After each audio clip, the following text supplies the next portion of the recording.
Speaking of people who should lie down and shut up, Gilbert Gottfried is here to join us for the news, Robin. Is that right? Yeah, we haven't seen him for a long time. Gilbert Gottfried at Caroline's next Wednesday, October 29th. Come on in. Well, actually, I have seen him recently. Where? I actually ran into him one night. Uh-oh. Must have been free food. No, it was a free movie screening. Oh, free movie screening, yeah. Gilbert goes to free everything. Gilbert. It's free water. Yeah, free water, free bottles of water. So he's stocking up. Yeah. What, they make you rip the labels off the water? Or you don't want to promote anything. Every once in a while, the E! Network tries to act like they're a real television network. Yeah. So they rip the labels off the Poland Spring water to make it seem like, you know, it's anonymous water. We can't show free product endorsements, you know, like it's going to affect their bottom line. What is that? Hey, Einziger, why do you guys rip the labels off Gilbert's Poland Spring water? Actually, Howard, in this instance, Gilbert did this. Usually, they don't mind Poland Spring being shown on the E! show. Gilbert ripped them off. I was just, like, picking at it. Oh, I thought this was something good. Yeah, he did it. Oh, okay. You sure that Gilbert is thinking of commercial endorsements? Yeah, I'm not exactly. going to drink anybody's water unless they pay me. He's like, hey, maybe they'll pay me for this. Yeah. Why should I do it for free? Oh, okay. Because once in a while they do stuff, they cover stuff up, and I never figure out why. Yeah, well, Gilbert and I had one of those uncomfortable social. Poor you. You just went to enjoy a movie. And there's Gilbert. Yeah. We got to try to talk to each other when we have nothing to say to each other. About 2 seconds, it felt like kind of day. Yeah, and Robin, you didn't know how to get out of it. Yeah. Well, you have to. So we laugh and say, all right, let's do this. We know we have to do this. Did you try to avoid him? No, we were sitting right, one row away from each other. Oh, how awkward. Each other, and the lights were up.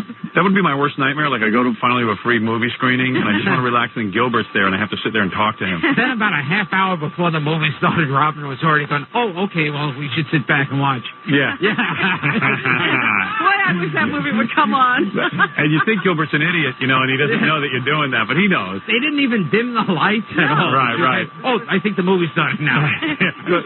All of a sudden, it's a half hour away from the movie, Robin's going, Yeah. It's starkly bright, but I'm watching the screen. Right. Gilbert, I just want to soak in the atmosphere, okay? You got to be honest with Gilbert and say, Gilbert, you know what, you're really annoying. I didn't come here to talk to you. He can take it. Yeah, you can handle that. People say that to you. I'm used to it by now. He goes to parties all the time because, Gilbert literally will go to parties 4 or 5 times a week if there's food. Right? And he starves himself till like 8 o'clock, 8:30 at night. So, and he's so inappropriate. Gary says, when he was single, used to go to all the parties with Gilbert. And the parties don't start till 8:30, 9 o'clock.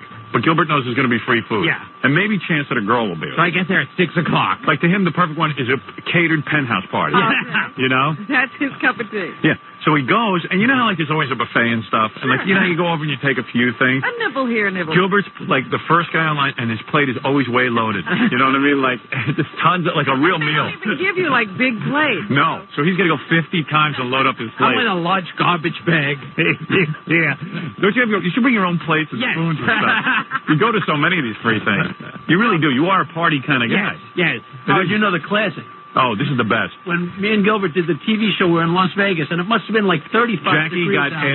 Jackie and Gilbert got asked to be in a TV show, which was called The Watcher, which lasted 5 episodes. Yeah. But they let the actors, whatever you call us, but they let the actors go to the front of the line. There were 250 people in line, and they're making steaks for everybody outside.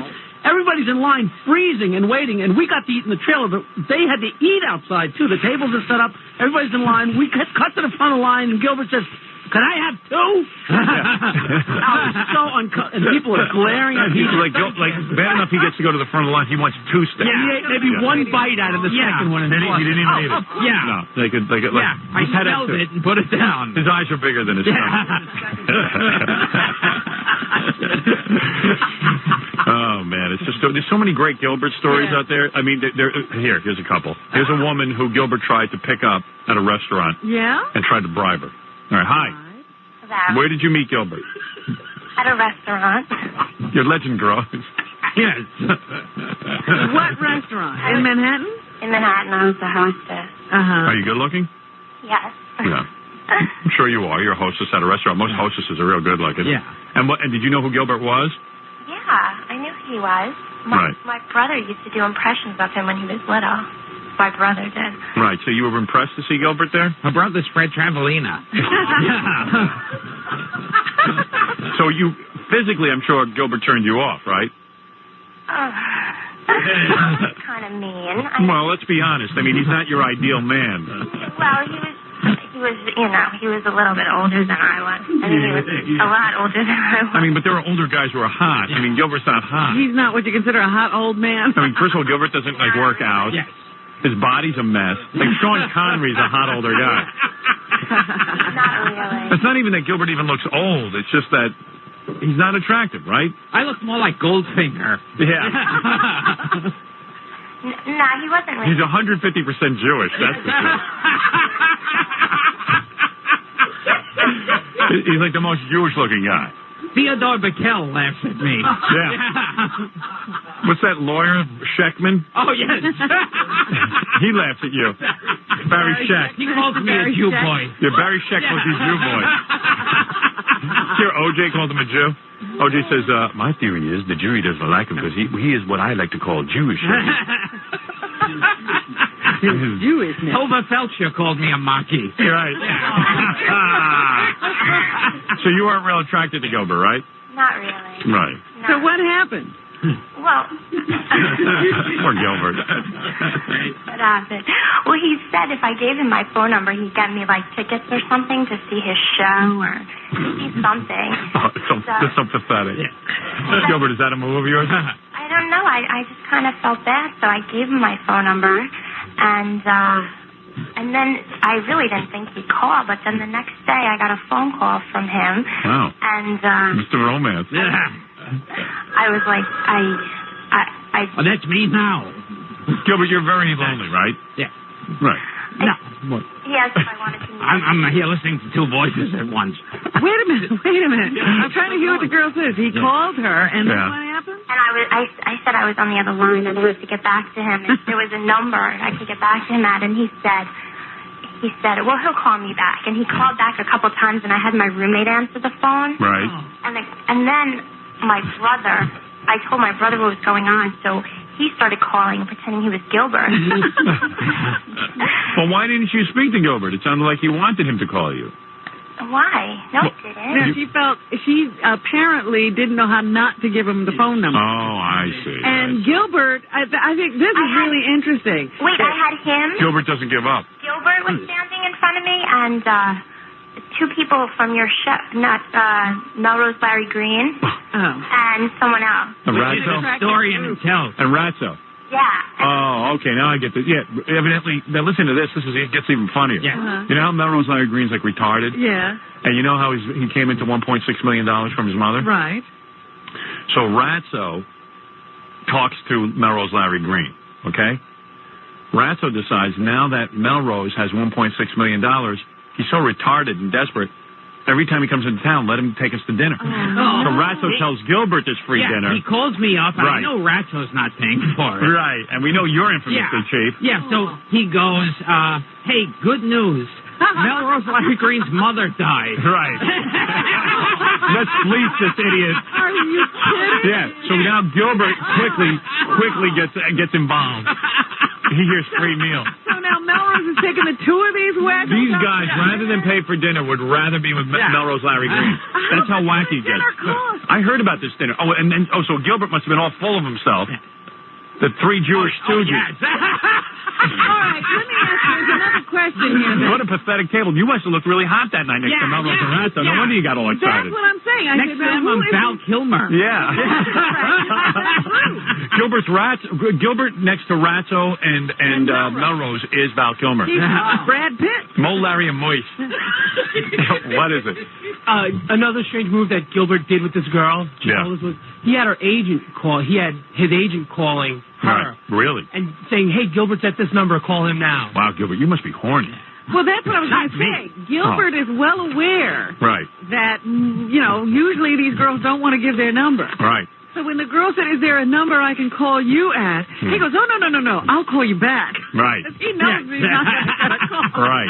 What is it? I'll tell you two great, quick Gilbert stories very quickly involving women. First of all, I went to a party once, and there was a girl that I was friends with. She worked at a book company. Right. So she started rapping to Gilbert. She got all excited thinking that she's going to become a star at the book company and maybe do a book with Gilbert. Right. Because that was the biggest celebrity she had met. So I guess Gilbert took her card and he called her the next day and he said, when are you taking me out to lunch? Right. And she was loving that idea. Yeah. And then somewhere along the line of the phone call, he asked her, would there be any oral sex involved, except he didn't say anything. Wait a minute. Wow. Gilbert's really horny. Said that? Yeah. First, but he pulls it off as a joke. Here's Ann on the phone. She says Gilbert tried the same thing with her. Oh, my.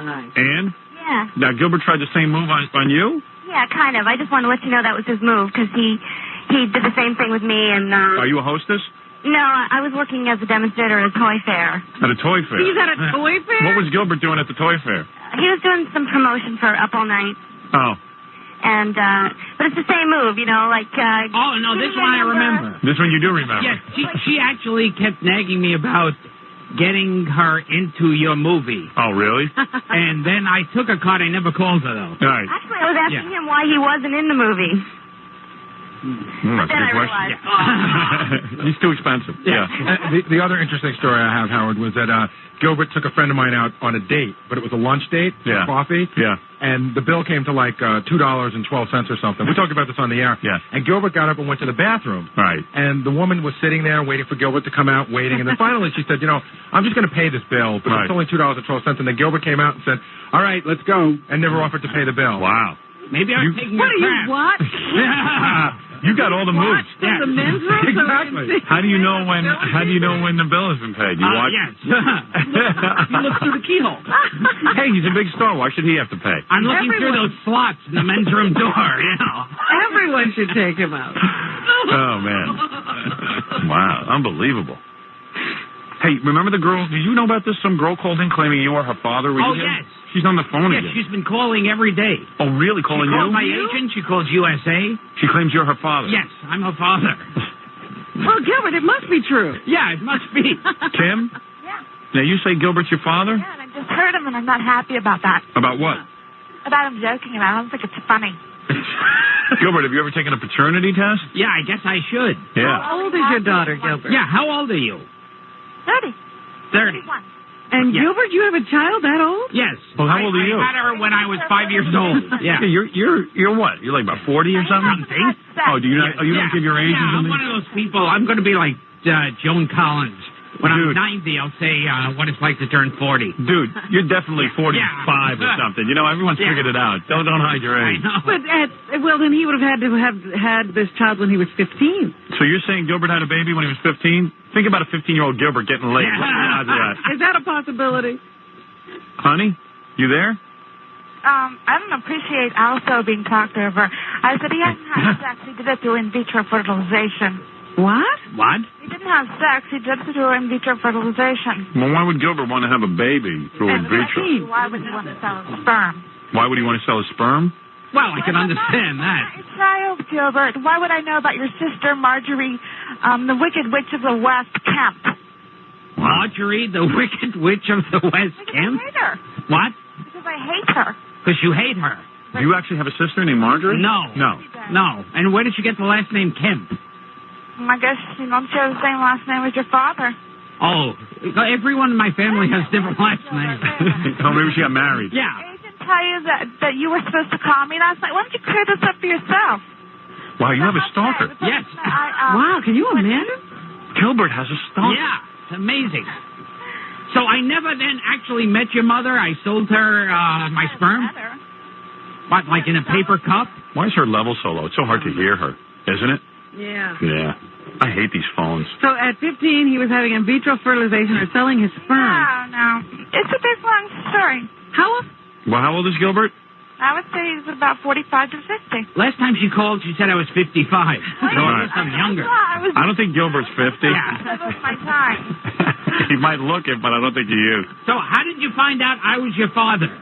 Because when I was 7, you sued for custody with me, and I stayed 2 months in your Wow. house. Of all the people to obsess on, Gilbert Gottfried. Gilbert would never sue for If custody. he has got a kid, he couldn't get a better one than me. Or a wife. Too bad you didn't come down here. Where are you? I'm like 15 minutes from D.C. Oh, too bad. What do you look like? Hello? Are you hot? Yeah. Hello? Right now I need to lose some weight, but I'm extremely... Gilbert, don't laugh at your daughter. That's I know. terrible, It's Father. wrong. What if she really is your daughter, you Yeah. dolt? Well, he would know it. If he doesn't know it, then he isn't the right person. Are you a big fat broad? Who looks like Gilbert? I would never say anything bad about myself. Are you fat? I would never say anything bad about myself. That's not bad. I just want to know how much do you weigh? I would certainly not tell you if I was my weight. I know, but are you a heavy set girl? Pardon me? Are you heavy set? I'm average boned. Average bone. I didn't ask about your bones. Yeah. I asked about the stuff on the bone. Everything surrounding the bone. No, I'm fairly attractive. I'm. And you couldn't be Gilbert's daughter. Yeah. No, maybe your mother was Cindy Gilbert, Crawford. Because I'm going to find you. Can you trade clothes with Orson Welles? Howard. Gilbert. What? Whenever a girl talks about the size of her bones, she's fat. Yeah. Right. Nobody else talks about how big their bones are. Yeah, I've never heard that expression except for a fat broad. Yeah. You're right. She's big boned. I'm not big boned. I'm 5'3". So you're fat. You're 5'3"? I'm the girl that played Elizabeth Walton. What? Oh, That's what I man. look like. The girl that played Elizabeth Walton. You look like her or you are her? No, I am her. You're the girl who played Elizabeth Walton on the Waltons? Right. I'm John Boy. It was a very good show. Gilbert, you have a good attitude about being stalked. Some celebrities get upset. You enjoy it. Are you complimented by all Yes, this? yes. You are? Yeah, even a psychotic. I'm happy to have after me. She might buy breakfast. And yeah. You think she was on the Walton now? Yeah. Are you saying that I wasn't? Yeah. We're saying you weren't. Remember again. Robin, do you think I'm not on the one? What's your I name? appreciate you saying What's your name? about me. What would you do if someone did call your 1-800 line and they were really in the movie? They're on television. What is your name? Your name. What's your name? Show isn't that great. What is your name? It was Cammy Coulter. They called me Cammy when I was a little kid as a nickname. Oh, first name was Kimberly.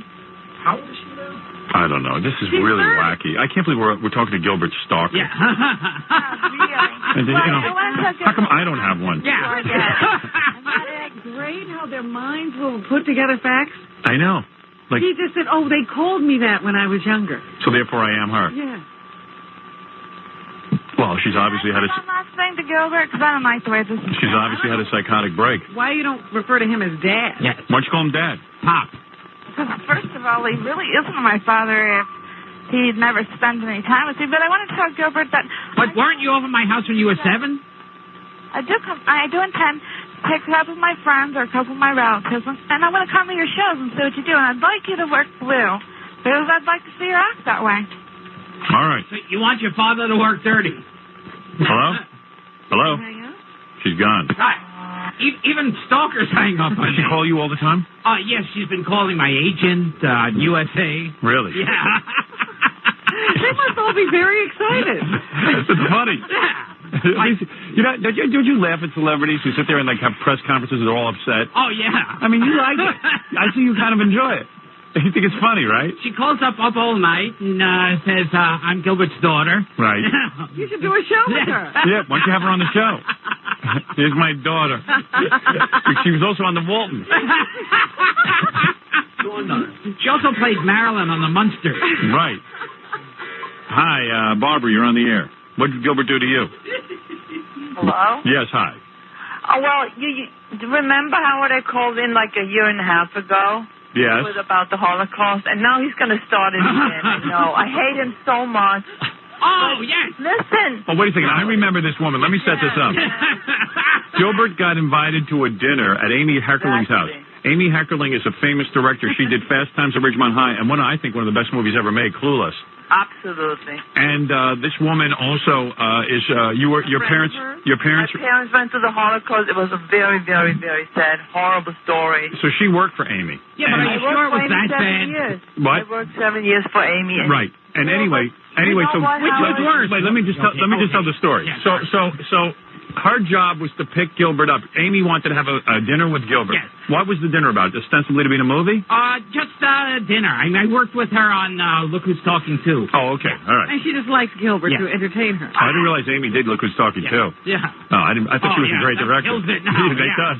Oh, Everybody's got a dud. So. man. All right, everyone's got a bad one in What there. was the movie? What? The scene. That scene ruined the whole movie. The whole movie was good, but that scene ruined the whole movie. Yeah, it's kind of, Betty Thomas doesn't invite me over her house for dinner. Yeah. Yeah, and I worked in the whole movie with her. Howard, she would invite you if you'd come. Who, Amy Heckerling? Pick you up. I would pick you up, and I'd be really nice to you. So you still work for Amy Heckerling? I still work for her, and they have actually seen Gilbert at Caroline's. All right, wait a second. So let me tell you the story. So this nice woman on the phone picks up Gilbert, I guess at the train station or something.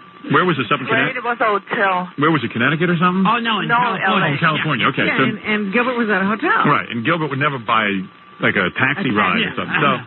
So she goes to pick up Gilbert, and Gilbert goes, oh, here's her accent, and starts making Holocaust jokes. Yes. Is that it? Well, she starts telling me about her parents who were in Auschwitz. Right.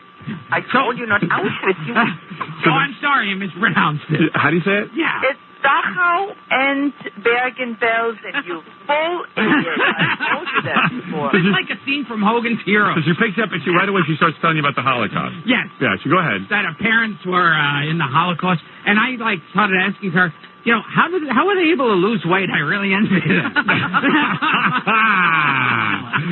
Dark humor in the car. Yes, exactly. You're trying to cheer her up. Yeah. Do you remember what else he said? What else did he say to you, ma'am? I forget. Howard, he said all kinds of stuff. I cannot even say it on the air. Please, just to prove what allows you.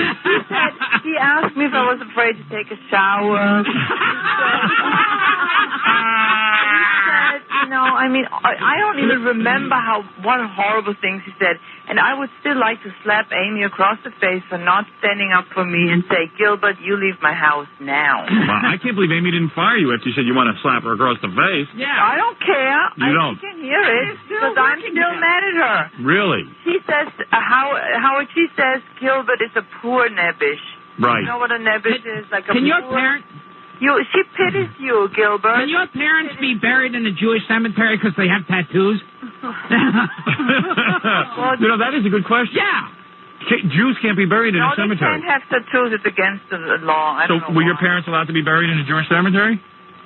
No. What did you say? Now, if your parents were tattooed, even by the Nazis, are they allowed to be buried? That's what they say. That's what they say, that you can't have a tattoo, you can't be buried, and also you can't commit suicide. They won't bury you. Really? Yeah. I wish so that Gilbert would commit suicide already. Right.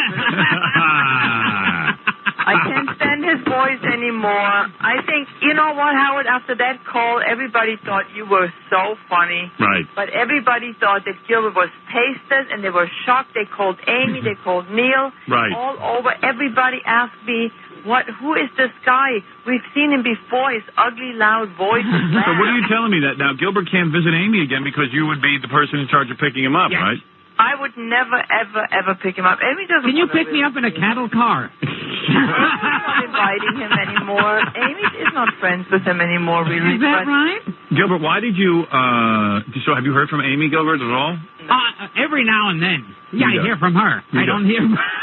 You don't hear from this woman.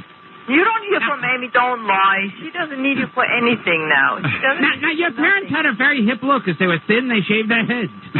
That's like hip among black people now. You're ruining her movies. Why would she take you? So you were absurd.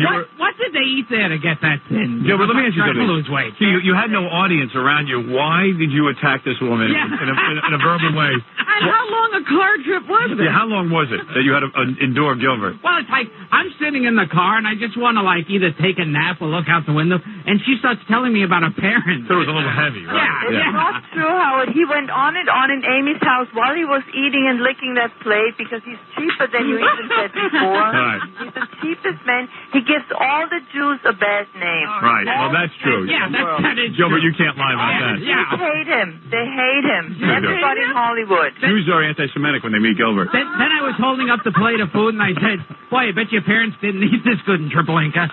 Did you really? Yeah.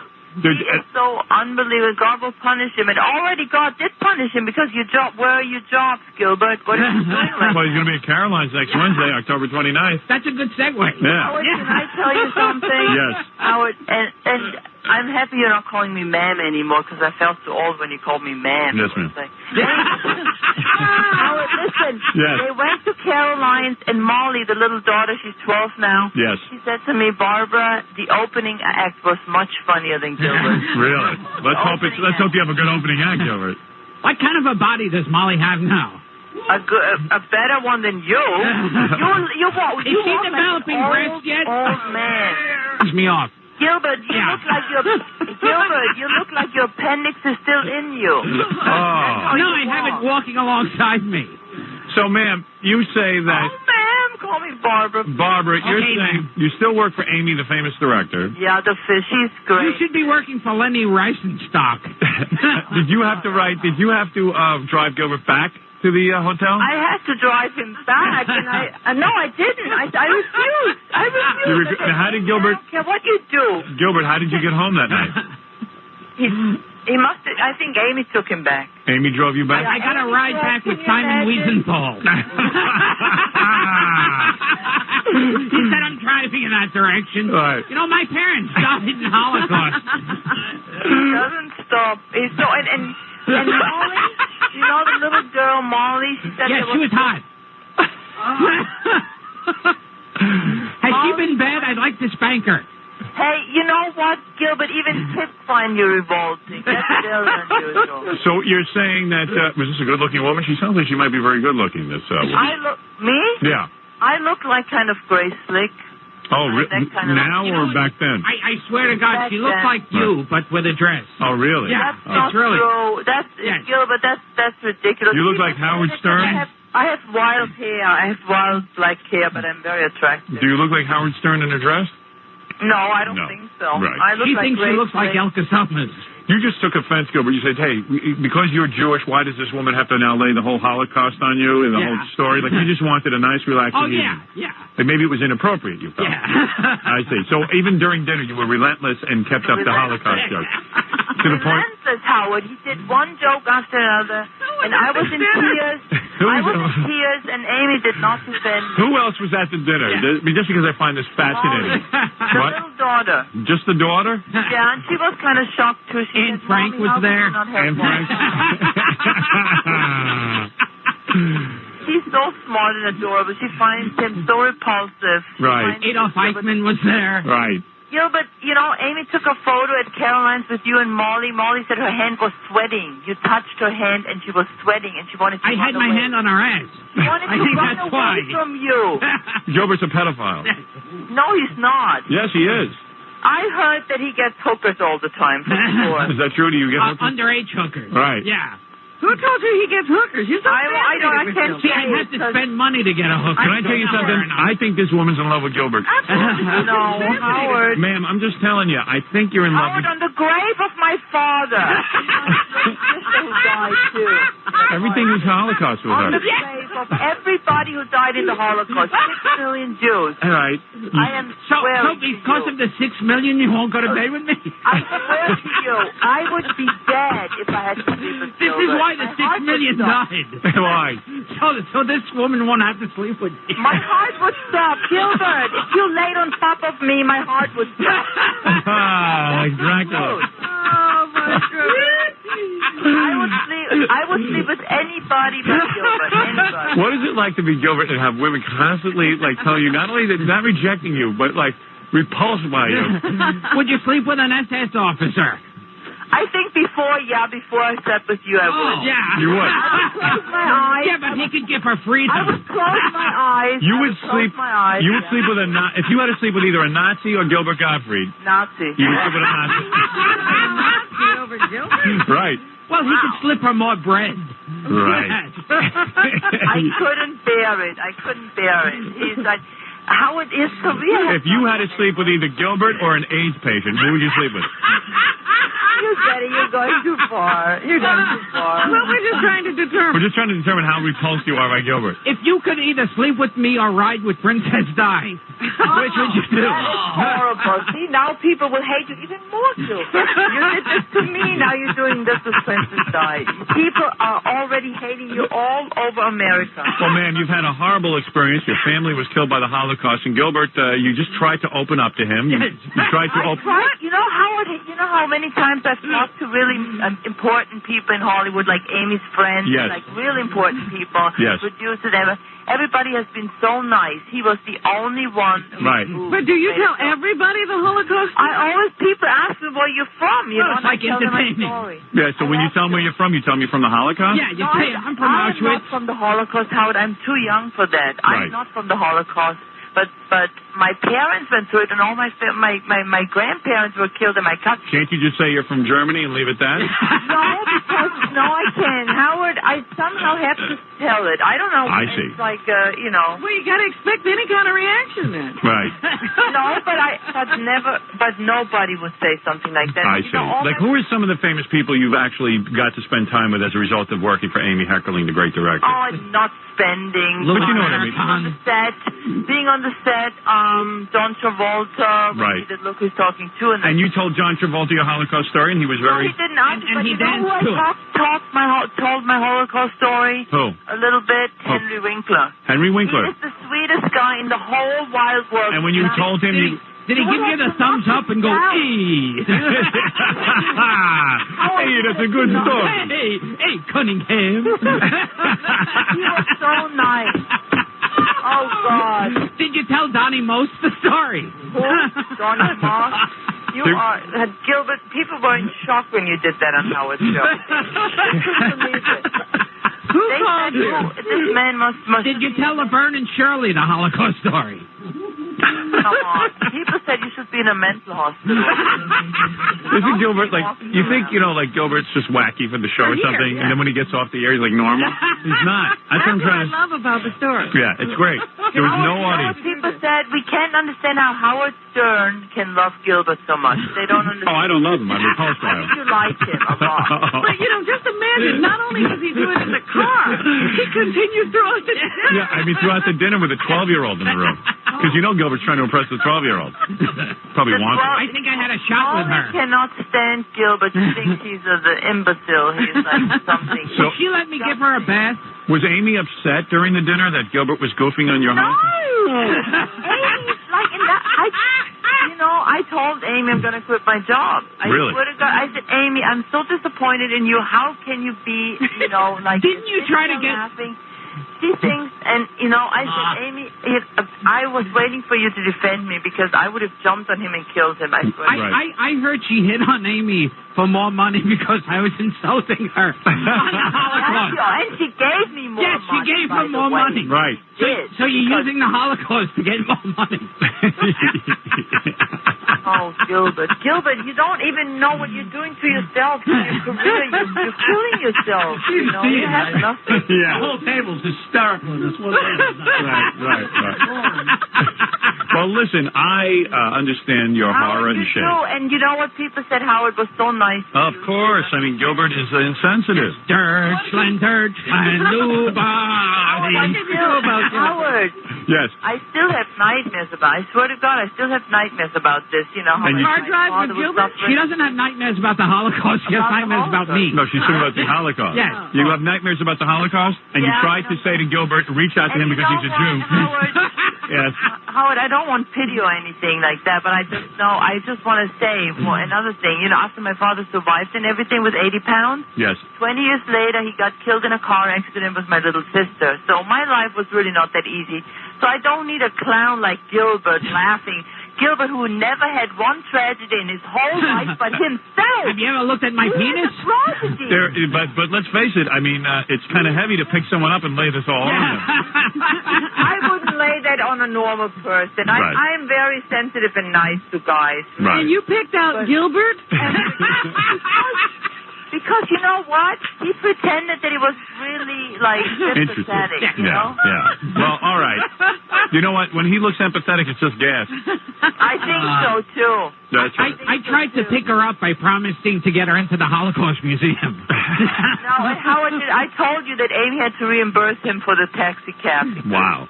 She said, is that true, Gilbert? $6.50 for the cab. Oh, my God. Is that right? That's right, and Amy just laughed. What can you do with a guy like this? I said, right. Why do you hire him? He ruins your movie. It's horrible. Right. Well, anyway, there it is.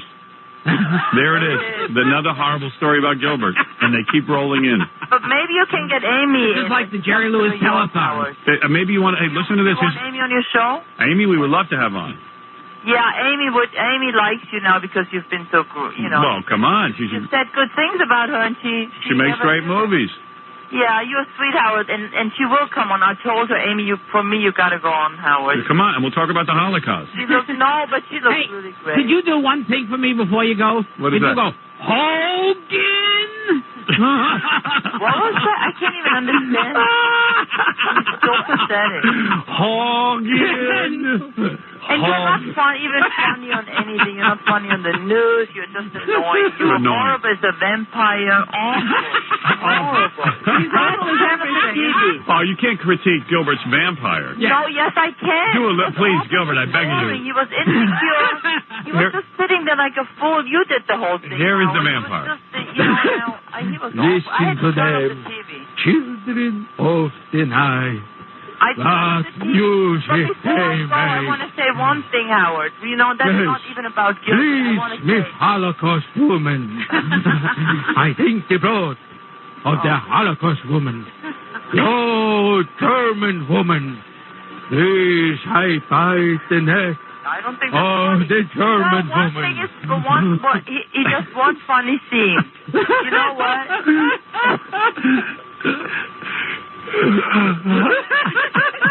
Gilbert. Yes. Dracula's here. Wait. Yes. I am not going to hurt you. I will give you eternal life. Before I go, live forever. Howard. Among the undead. Ah, you're so boring. Boy, are you boring. This is always... I will chew a number into your arm. Chew a number? With my fangs. You know what, Gilbert?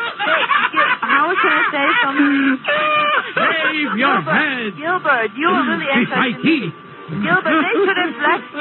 Gilbert. Howard? Yes? I think... If I bit the necks of your parents, they would be alive today, drinking the blood of the My living. mother is alive, you asshole. Oh, I'm sorry. I'll have to talk to Igor about this. Howard? Igor, you said she was dead. Howard. The hell is the matter with you? Yes. Shut up, Gilbert. Your voice is Sorry, annoying. mister. Yes? Let me put her name on the computer. Gilbert, they should have left the foreskin. I bit off my own foreskin with my fangs. Your foreskin should have been on you and somebody should rip it off. And then you would know what pain means. That feels good. Rip my foreskin off. Right now, I command you, stare into my eyes and rip my foreskin off.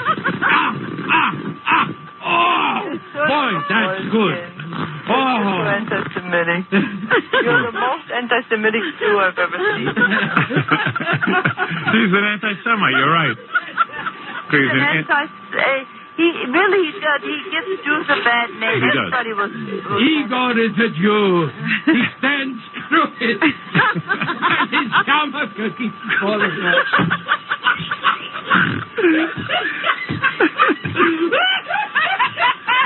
God, you make everybody laugh but me. I don't know. I don't find it funny at all. It's not funny at all, man.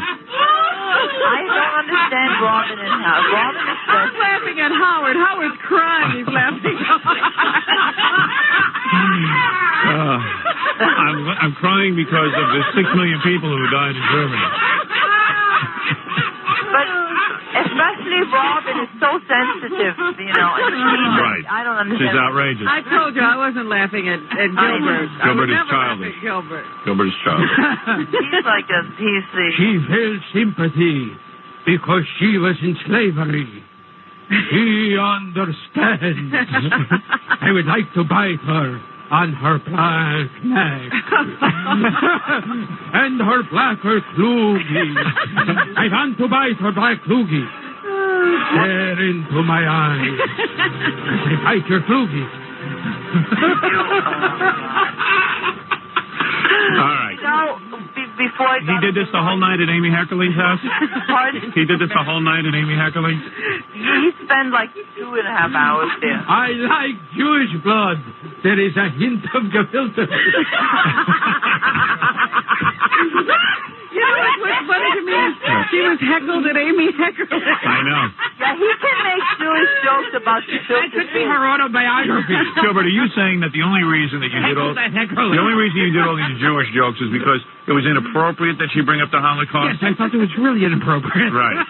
Because otherwise he does good Jewish impressions. I have to give him that. All right. Listen, like his rabbi. This is crazy. I understand. Give me some Holocaust klugi. If you don't bring up the Holocaust, he makes funny Jewish jokes. He does funny old Jewish men and stuff like that. I'm like Alan King. All right. Well, no, but he's no Jackie Mason, because when I listen to Jackie Mason, I'm really laughing. Right. He doesn't have the ability to make you really laugh. Gilbert just makes you smile. But Howard, before I go, I don't want to waste time on Gilbert. I want to give one compliment to BabaBooey. Right. I just wanted to say he's been very polite to me on the phone. All right. Listen, thank you, and say hello to Amy for me. I will, right. Howard. Thank you very much. Bye. That is Barbara, who is very upset with Gilbert. Always. Still. Always. And there's so many people. I think But she got it out of her system. that dinner must have happened 5 years ago. Yeah. Like it was yesterday. Oh, there's tons of people on the line who have Gilbert stories. Oh, you're kidding. Oh, God, I could sit here all day and listen to them, but I got to take a break, and I've got to... This was one of the funniest. Oh, those are great. Want to hear from a guy who Gilbert tried to pick up his wife? Yeah. Yeah. Oh, my God. No, this is great. I'm sorry, I can't break right now. Joe. Yo. Gilbert tried to pick up your wife? Yeah, I was at the, about 6 months ago, I was at the Soho Grand Hotel. Yeah. With my wife, and I met a couple there. And they got a lounge area before the bar. And my wife goes up to get a drink. I'm hanging out with my friend. And I see this redheaded girl. Mike, I think she worked for him. Going up and trying to introduce, say, listen, there's a comedian over here, thinks you're pretty, wants to meet you. I see my wife talking, she's pointing at me. So I walk over, I see what's going on.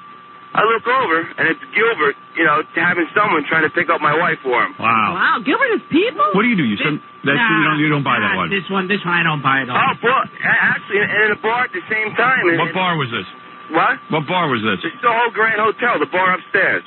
You ever been to the Soho Grand? I've been there, but I've never... It's true. He had a little gray sweatshirt. He looked like a little midget. I was ready to beat the crap out of him, first of all. Now, here's a guy, Gilbert dated this guy's mom. Hey. Yeah. Hey, Howard, how you doing? Hey, what's happening? Not too much. My mom was in high school with Gilbert. Oh, really? She said he was a real spaz. High school? What high school? In East Greenbush. Where? East Greenbush. East Greenbush? Hey, you know. Ice Cream Bush. Yeah. Oh, Ice Cream Bush. You know when you go to East Greenbush? No, he said Ice Cream Bush. Oh, Ice Cream Bush. Yeah. And finally, one more story. A person saw Gilbert pick up his own tip at a restaurant. Now, that's ridiculous. Is that true? Howard. Yeah. It wasn't his own tip. He didn't pay or anything. It was somebody else that left the tip. Wow, I believe that. Yeah. I believe that. And he didn't want to take it all because he didn't want it missing. There was 2 50s, so he took one. Wow. 50s? Yeah, so it looked like it was still on the table. Wow. Who leaves $100 tip? Especially the restaurants I go into. Right. That was at Mann's, though. 100 was a small tip. Mansville? At Mann's Chinese Theater. Oh, Mann's Chinese Theater? Were you there at Mann's Chinese Theater? It was There's no restaurant in Mann's Chinese Theater. Yeah, 5 or 6 years ago. Who cares? Anyway, yeah. What is the gorilla, real quick? Well, I kind of dated a girl that dated Gilbert. Oh, really? Yeah. Was she hot? Yeah, she's pretty damn hot, right? I think so, if we're thinking of the same one. Yeah. Yes. Listen, Gilbert gets I kicked. don't know. No, she was a real good-looking girl. And the thing was that, I was like... She kind of kills it that she had sex with him, too. Yeah, I know. Yeah. It's just she should have been ruins done after. How did you get it? I know how Gilbert gets I met her at one of Fred's gigs, actually. Oh, really? Yeah, and really? I just started talking to her. And wow, and you got her? Yeah. Wow. And it really kind of turned me off that she was with Gilbert before me, but... Oh, please. Yeah. Great. Yeah. Gorilla, you're kind of bottom of the barrel, too, you know. Yeah, don't be goofing on Gilbert. Yeah. But anyway, she said that, Is she a good lover? She said that... She wouldn't really give me that many details. The only thing that I can get out of her was that, she, in his apartment, that she goes, I know he has money, and yet his clothes must be like 30 years old. And she goes, he wouldn't go out and buy new clothes, and I had to, like, go out and buy them for him and then give it to him. So, like, 'cause at least when he went out into these premieres and stuff, that he would dress like, you know, someone, like, in the 90s. Wow. Who bought me clothes? She said she had to go out and buy you clothes. This story's making less sense. Really? Yeah. I believe all of them. Yeah. I'll tell you the truth. But anyway, Gilbert, your legend grows. Yes. Gilbert will be at Caroline's next Wednesday, October 29th. I gotta see this guy. I gotta take a break. Can you hang out? Oh, of course you can hang out. You know where to go. Yeah. Right. I hang out. But we'll do the news next. Oh, he's got a hot date. Yeah. Well, if you were smart, you'd leave now. You just killed. So Yes. you don't like to leave. It'll only go down. We'll see. When we get back, if you want to be here, be here. Until he came back with that story, that was sort of like... A downer. Yeah, right. yeah. Gilbert, why don't you give your sizes out over the air so people Yeah, can exactly. Caroline's next Wednesday, October 29th. Gilbert Gottfried, you want to go see someone real funny, and we got to take a break. We'll come back and do the Next 14 and a half. Right. Will you be doing your Dracula at Caroline's? Oh, I think I might. You might. Yeah. You'll do whatever they want. Yeah. You don't care. Yeah. Right. All right. What an honor to have Gilbert Gottfried here at Caroline's next Wednesday, October 29th. Well, Gilbert has made fun of the Holocaust so far this morning. Let's see what else we can talk about. Yeah, what else can he have fun with? Yeah, we're having some Tragedies. fun. We were sitting here discussing who was cheaper, Gilbert or Ratso, and we decided Ratso makes Gilbert look like a piker. Oh, Yeah. I'm like a drunken sailor in a whorehouse next to him. Yeah, you're nothing. Yeah. You're not even frugal next to Ratso. He's going, it's great, his mother died. Now he can take us out to dinner. I can't imagine being excited over it. Oh, yeah. Oh, forget it.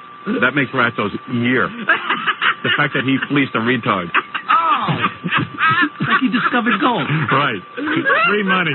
A retard just made an inheritance. Everyone makes money, doesn't he? Who, Ratso? A house, a summer house. No, Ratso buys a house. And can't, Ratso buy a house for like $50,000. Yeah. I mean, in 1998, literally $50,000 for club. You're not going to believe it. I found a house on the water, $50,000. And I'm going, what the? He goes, it's not a great neighborhood. I mean, it's just like, but it's going to get better. It's beautiful. I found out there's like tons of black people around the neighborhood. And he's like, Ratso didn't know this. He's like, because he can't figure out, he goes, I got a fantastic deal. He has a summer home in Harlem. Yeah. Let's face it, because people are so prejudiced that here's Ratso. Here's Ratso. Ratso. Yeah. You spent like what, $50,000 on that house? What? You spent like $50,000 on that house you just bought? It's more than $50,000. Not much. How do you get the house on water for $50,000? How about 60? A little bit more. Anyway, let's. Is it about, what was it, about 70? The point is Gilbert. So Ratso will be like, hey, $70,000 or whatever, $50,000. And I'm like, who buys a house for $50,000? Where is this house? So he bought it someplace. I'm not even sure where it is. It must It's be out on the island, right? Yeah, it's somewhere, but On the fashionable South Shore. Yeah, it's on the South Shore. There was a South Shore. So you go, wait a second. It's on the water, and it's like $60,000, this house. And Ratso's like, it's green, we love it. And I'm like, there's no. So I found out some investigating. I spoke to someone who went out there. They got a picture of it for me, so I go, look at it. She says, it's surrounded by black people. That's the laugh of the whole. Everyone laughs with Ratso. What are you talking about? He bought in a bad neighborhood. Anyway, black people It's doing like Malcolm X book. They're not on the water. They're like right next to the houses on the water. it's multicultural. Okay. They're on the water in those long boats.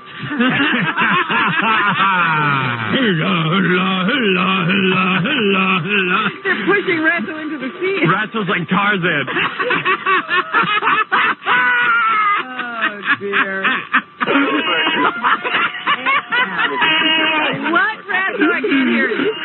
What? Gilbert, without a doubt, is the cheapest man. No, you're cheaper than Gilbert. I am like George Soros compared to Gilbert. No, you're the cheapest guy. No. Ratso, you bought a house for $50,000. One night, Gilbert and I were at Columbus at Rick Newman's old restaurant. And I think Drew Barrymore was there with her mother. Right. And she was about 3 years old drinking at the table. You remember this? Yeah. She didn't even have her adult teeth. 6 years old. She kept on She had no teeth. She was a kid. And she was getting drunk. Oh, God. Her mother was getting her drinks. She was like having a scotch. Wow. Well, we can't mellow her out. Benny was there, and Gilbert keeps on yelling across the room, What about the $6 million? What about the $6 million, Daddy? So we had a great night. Right. So it's the end of the night, and we both have to go home. So we get in a cab, and it's about 79th Street in Columbus. Yeah. And we start going downtown, and Gilbert lives in Chelsea, and I was going to visit a friend in Chelsea. So we take a cab together. We share a cab. We get to 23rd and 8th. And I know Gilbert, I've been with him for years and years, has never sprung once for anything. Right. We go to topless clubs. Our friends and me are buying beers. Gilbert would never buy a beer for anybody. Right. So we get down. Why should I buy? I'm more famous. We get to 23rd and 8th, and I go, all right, so let's get out. And I go, like I'm making believe I'm going to pay for the bill. And I go, and I turn away, and I go, Gilbert, I have no money. You got to pay for the cab. And Gilbert, it's a stunned silence. And Gilbert starts freaking out. And he goes, I said, he's trying to make it into a bigger story. Go ahead. Yeah. Gilbert starts, no, I swear. Yeah. Gilbert starts into his pocket and pulls out little crumpled $1 bills. One. And I say, goodbye, boys. 3. I'll tell you one about Ratso. All right, go ahead. Okay. Oh, now we're going to trade. When Belzer's daughter was in town, she was staying in, like, the same house as Ratso. Right. It's like same apartment building. So they were sharing a cab together, and she had no money. She was like 15 or something. Right. And she brought home some food from dinner, and they shared a cab together, and Ratso goes, look, when we get to your house, can I have half of that? Hey, wait a second, though. What is it, BabaBooey? There's one story about Ratso that I've heard that is really legendary. Right. Ratso used to go to the Lone Star Cafe downtown. Right. And this guy, Mort, owned it. And Ratso was friends with that guy, Kinky Friedman, who lived in Texas. So Ratso tried to get in one night, and Mort wasn't there. So Ratso had to pay the $5 or $10 cover charge, which he absolutely refused. So the way I heard it was, at 1 o'clock in the morning, he went to a payphone, called Kinky Friedman Collect in Texas to tell him to call Mort Cooperman at home to let him in for free. Wow. That's nothing. Hey, but wait a second. Ratso. He got in, he said. Here's the girl that dated Gilbert and Grillo, and she says she used to stay up at night helping him roll pennies for the bank. Oh. What is it? Let's get her on the line. Hello? Hello. Hi, Becky. Hi, this is Rebecca. How are you? Hi. You went out with Gilbert? Yeah, it wasn't a serious thing, but I did see him for about over a year. Right. Sounds pretty serious. No. For Gilbert, that's serious. No, I had other, people I was seeing. There's no way Gilbert's big, is he? Holding hands is serious for me. Yeah. No, I mean, he's very sweet. Now, what do you mean you had to roll pennies for? Well, I mean, he had a bunch of change on his coffee table, and with rolls there, and he was rolling. I said to him, "You can't be serious." That was the night out. He invited you over? No, we really didn't go out much. We didn't go out at all. Actually. Well, it costs money, right? Yeah, of course. Right. So you take your girlfriend out, though, right? Absolutely. Yeah.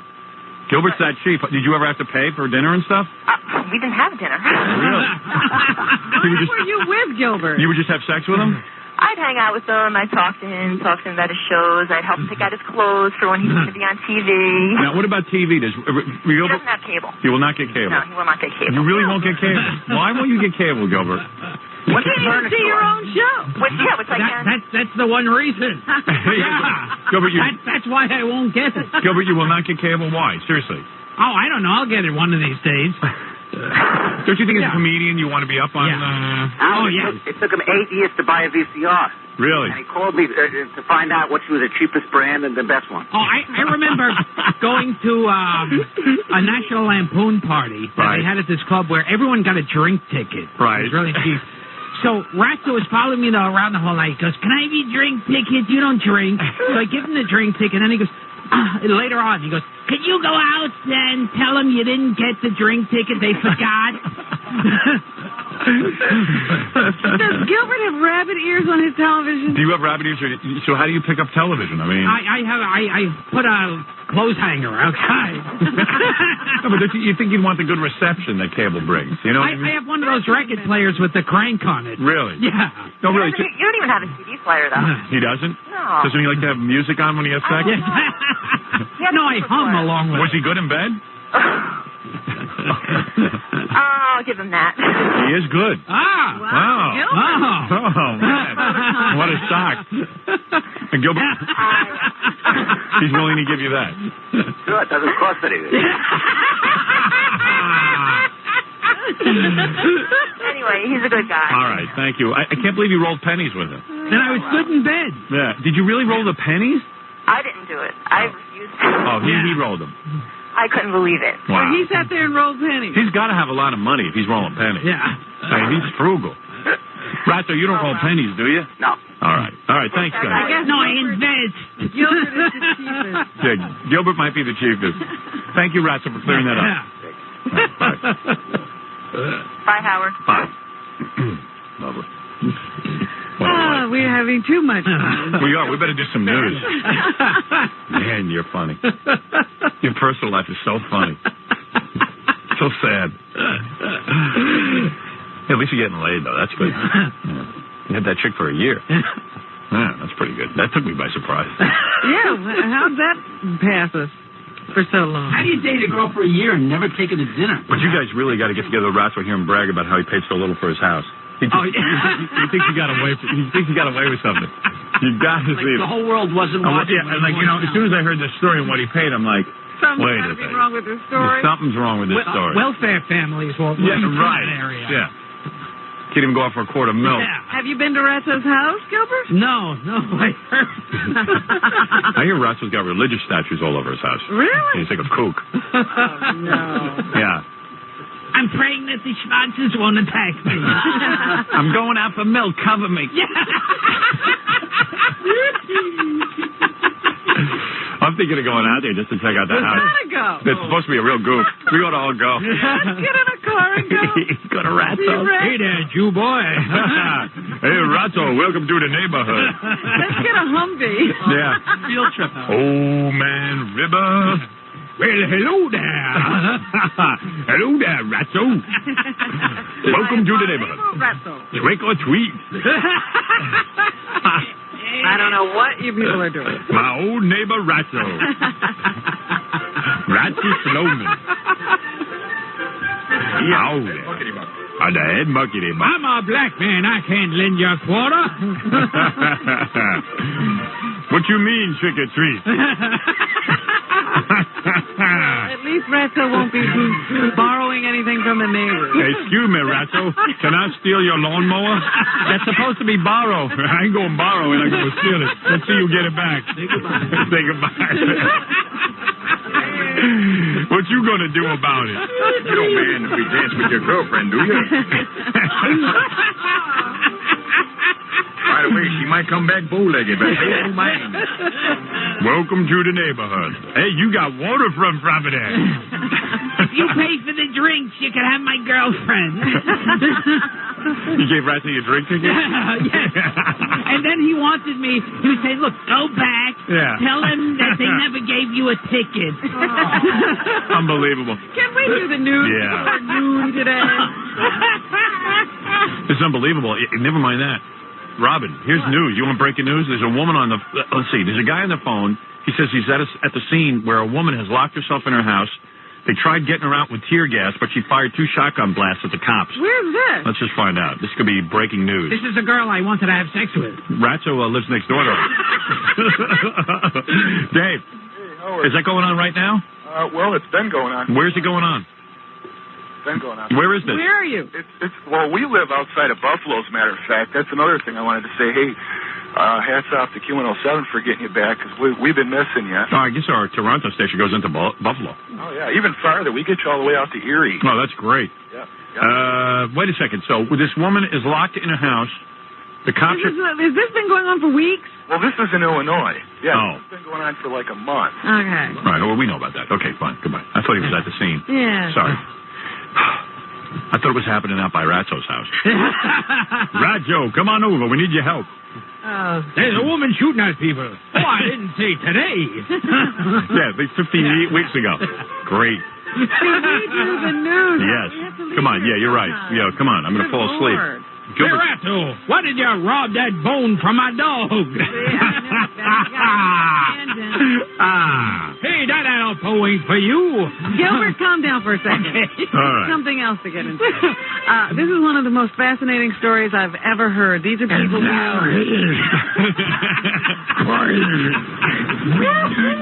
Thank you. These are people we need to look up now. Who? Earlier this month, in Madison, Wisconsin. Who? A brother and sister were convicted of felony incest.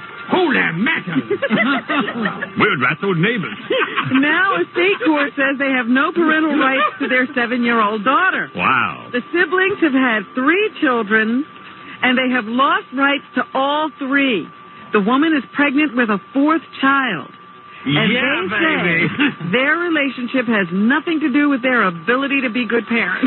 Do they live near Ratso? The court disagrees. In yesterday's ruling, the judges wrote the arrangement makes a mockery of the concept of family. Hey, we ain't no mockery. Mockies. The brother and sister are in jail until they're sentenced for their felony conviction. They face 10 years in prison. So the brother and sister are married? Yeah, I don't know if they could get married, well, but they've been sleeping with each other in a relationship and have had several children. Fantastic. Get laid. Do they have drink tickets? The kids must be so cross-eyed that their eyes are in each other's heads. Can you imagine that? I want to know, what do their children look like? Gilbert. Are they single? Are they single? Do they have drink tickets? Yeah. Fantastic. A night of cold weather did Hey, not... can I have that girl with the arm growing out of her head?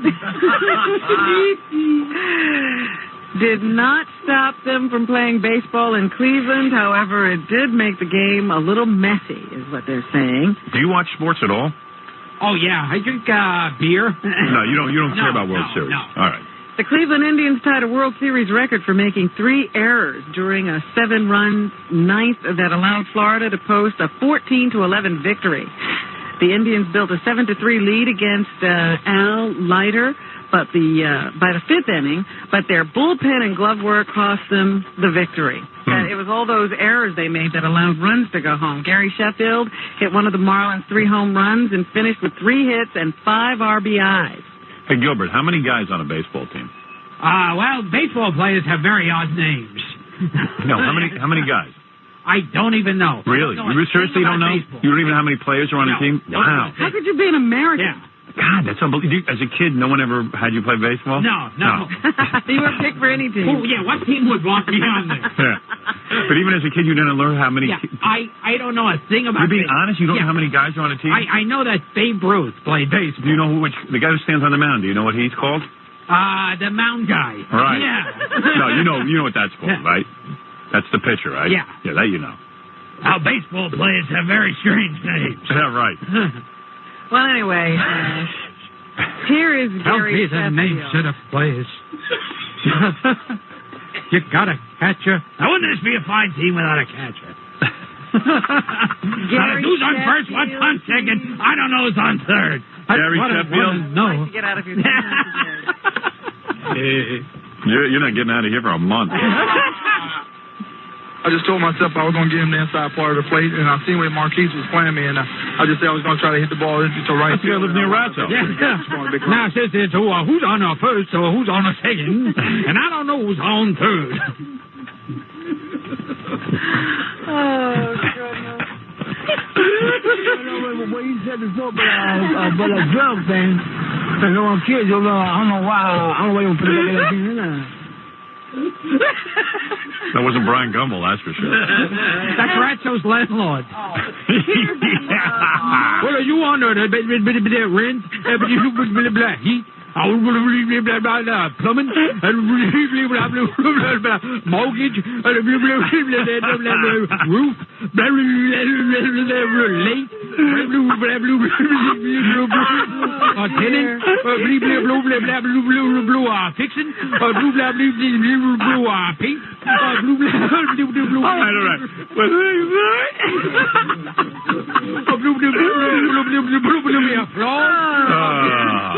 Here is Yeah, I get a little more.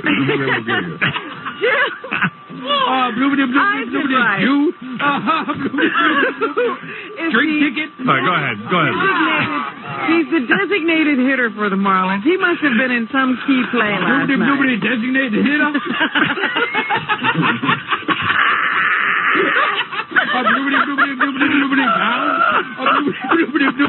Baseball?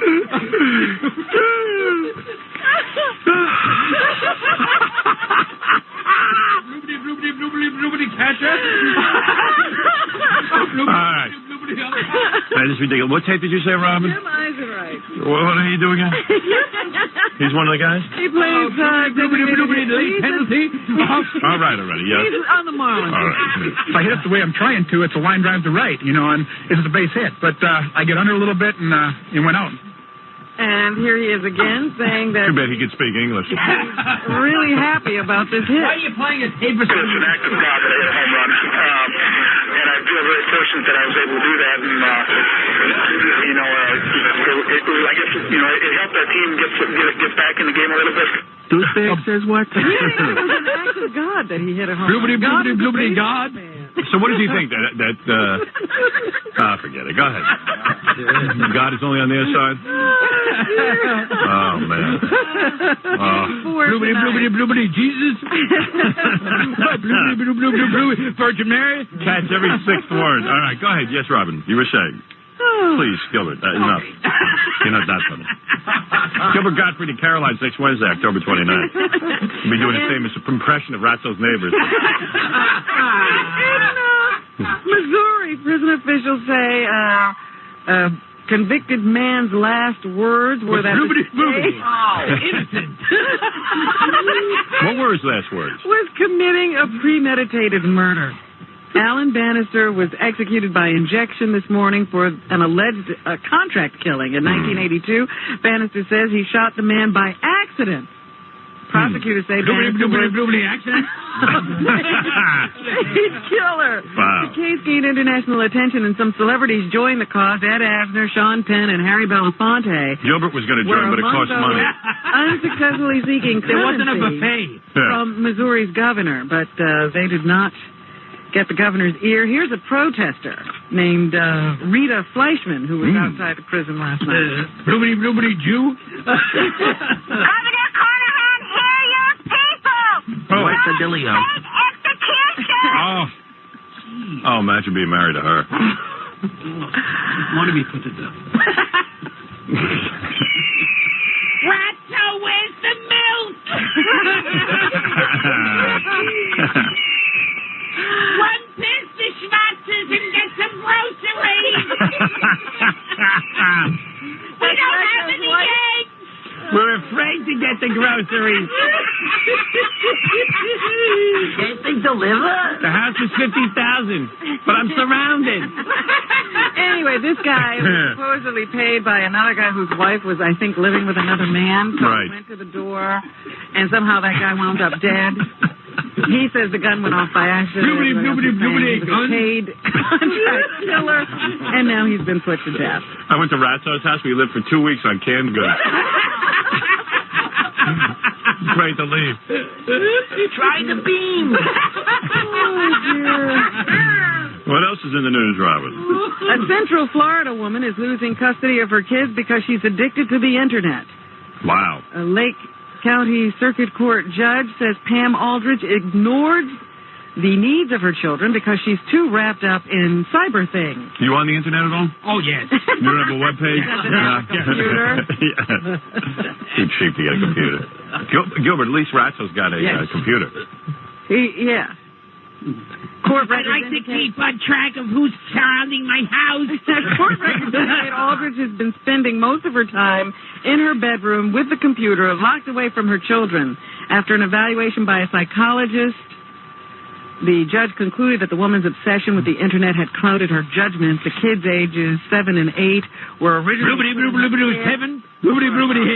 she and her husband separated. Now the children will move in with their dad. I know people are addicted to the Internet. These people are on all day and night. You can go into the chat rooms and they're there all day and night. Yeah, whenever you go on, they're there. They're there. And you go, wow. They're always there. If you go on once a day, they're there. It's unbelievable. All kinds of strange click news in the news stories. This Ratzo's summer home. A Syracuse man who was convicted of shaking his infant son to death in 1994 has been given temporary custody of his 2-year-old daughter.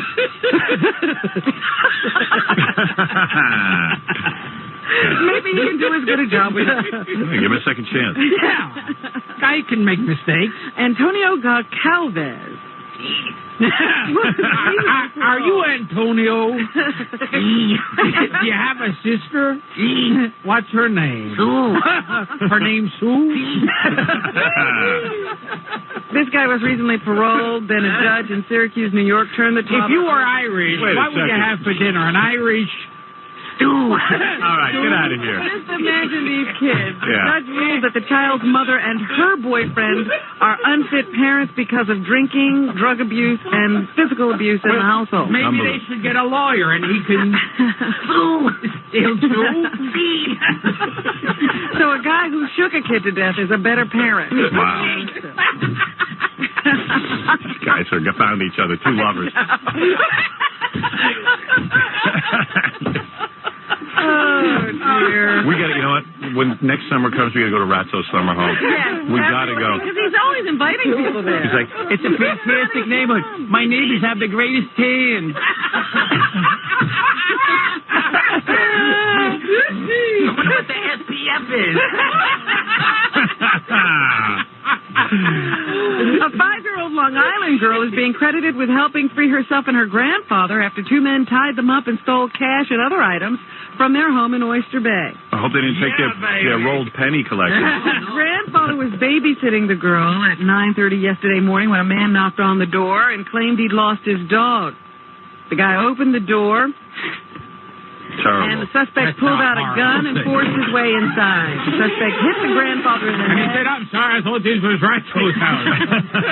Hit the gun, handcuffed him and placed a blanket over his head. Gilbert, you would never open your door to somebody who needed help, would you? I wouldn't. The suspect then used duct tape to bind the girl's hands together. Police say the suspect and another man then stole cash and other items from the house before running off. Dog. The girl was able to bite through the duct tape. I have no dog. I have no dog. Alone. Hunted. I don't have a pooch.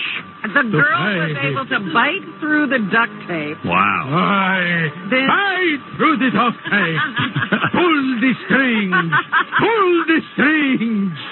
Then she grabbed the telephone for her grandfather. Wow. She will not make it. Wow. The police cannot help you now. Even though you bit through the duct tape. Soon you will live forever. Oh, You will live the life of the undead. Alive! Not dead. But undead. You will drink the blood of the living. the grandfather was It will taken to a keep local you hospital. alive. You will turn into a bat or a wolf. You can only be killed by sunlight or a stake through the heart. And you can have sex with your father anytime you want. Oh, that was the other story. Do gay vampires bite on the nuts? Dracula Gottfried. They bite the nuts. They chew the nuts. Even though the nuts are fattening, they bite down on the nuts. Then you know the pain of the undead. Even the dead come to life when you bite on their nuts. I heard the dead scream when you bite on their nuts. All right, let's continue with the news. Come on, this is Talk about crazy. a sad life. You think Gilbert's life is sad? Yeah, who has a sadder life than Gilbert? Antonio. Isn't that right, Antonio? No. Who has a sadder life? His sister. 70 years in a North Carolina state mental hospital for a crime he didn't commit. Okay, that is sadder than Gilbert. Not by His much. name is Junius Wilson. Blubbity, Junius. Wow.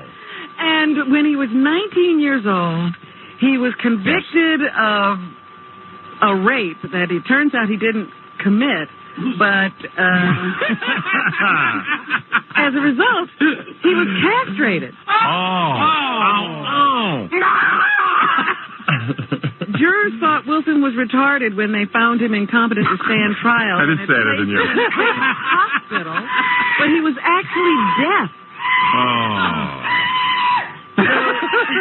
The charges were dropped in the 70s, but the hospital let him stay when it couldn't find relatives to care for him. Wow. And now they are going to court, I guess, to see if he can't spend the rest of his life in this mental hospital because it's the only thing he's known. Oh, that is the saddest thing. I want to option that story. Yeah, isn't that the worst? I want to put Jim Carrey in there. He'll be great. I might get a comedy, of course. Oh, Who cares? That guy sells tickets.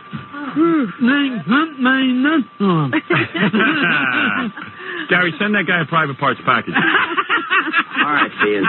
Send him an Up All Night T-shirt. Right, there you go, Gilbert. There you are. You are generous. Yes. You're not a stupid rat, though. A gospel group is taking heat from gay groups. Homosexuality isn't natural. Sisters Angie and Debbie Winans wrote the song called Not Natural after watching an episode of TV's Ellen, where the lead character came out of the closet as a lesbian. Right. Their song also addresses premarital sex, violence, and using sex to sell products. Oh, we got to get that song. The Winans sing in the chorus, it's not natural. Just because it's popular doesn't mean it's cool. Gilbert, do you agree with that? It ain't natural. A bloobity bloobity bloobity bloobity lesbos. The gay gospel choir in New York says it objects to hearing homosexuality compared to low morality. A Washington, D.C. gospel station has refused to play the song. Ellen's a lesbian? Yeah. You got to get cable. Oh, man. The sisters aren't backing down. They plan to sing Not Natural at the Million Woman March in Philadelphia on Saturday. Million Woman March? I didn't know anything about it. You better investigate. You ought to go there, Gilbert. There's 1,000,001 odds you get laid. You think you could get laid at the Million Woman March? A bloobity bloobity bloobity lay? 2 million breasts.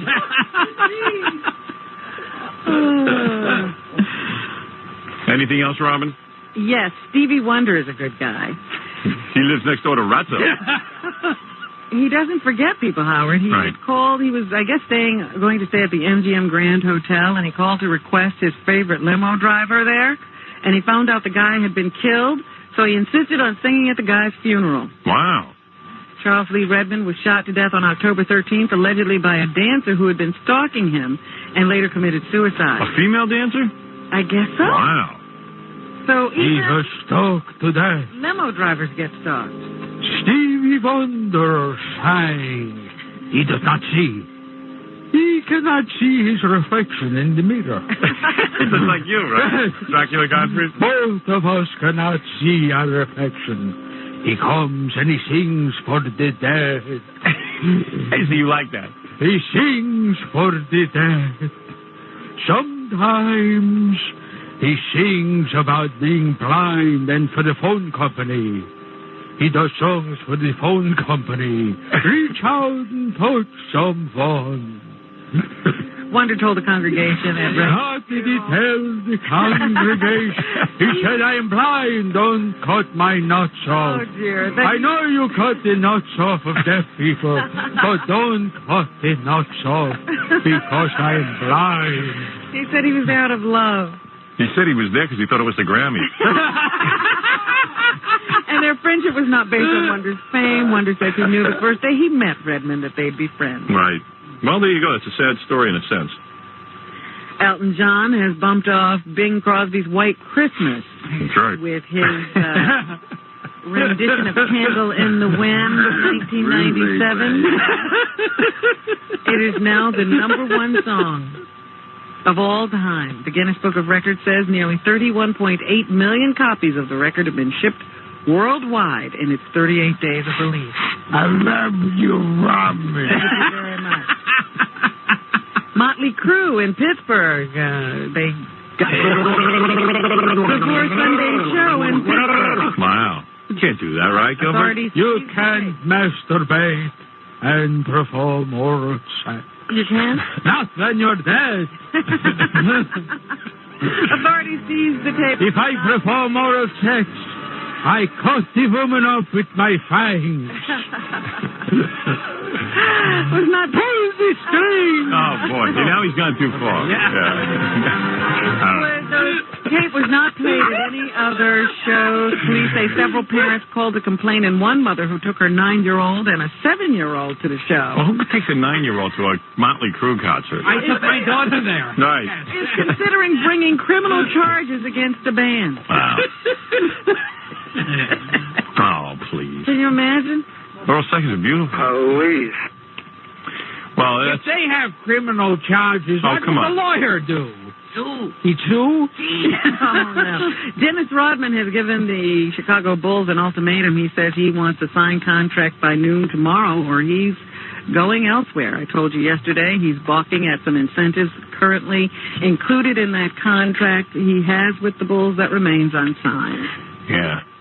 He doesn't think he can meet the incentives because half the team is sick. I know. So he figures, They should lower the standards there. wow. Well, we'll have to see what the Bulls do. Keenan Ivory Wayans, we were talking about Vibe earlier in the day. Did you ever do that show, Gilbert? Seriously, Vibe? Oh, no. Surprise. The one black show I haven't done. You're on tons of black shows. Yes. Black people like Gilbert. Yeah. They do. I don't know why. I should live with Ratso. He does all the black movies. He was in How to Be a Player. Right. Yeah. Yeah. You were very good in that. Yes, I was. I thought the book was better. Right. Anyway, Keenan Ivory Wayans also has a show on Late Night Talk. What's he say? The Vibe guy is... Bloobity, Vibe. Sinbad. Yeah.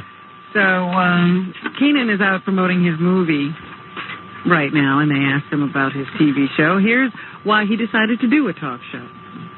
I love TV, and I had great success in television. And the movie industry is fun, but it doesn't have the same consistency as TV, and people easily can forget. And you pretty much judge project by project.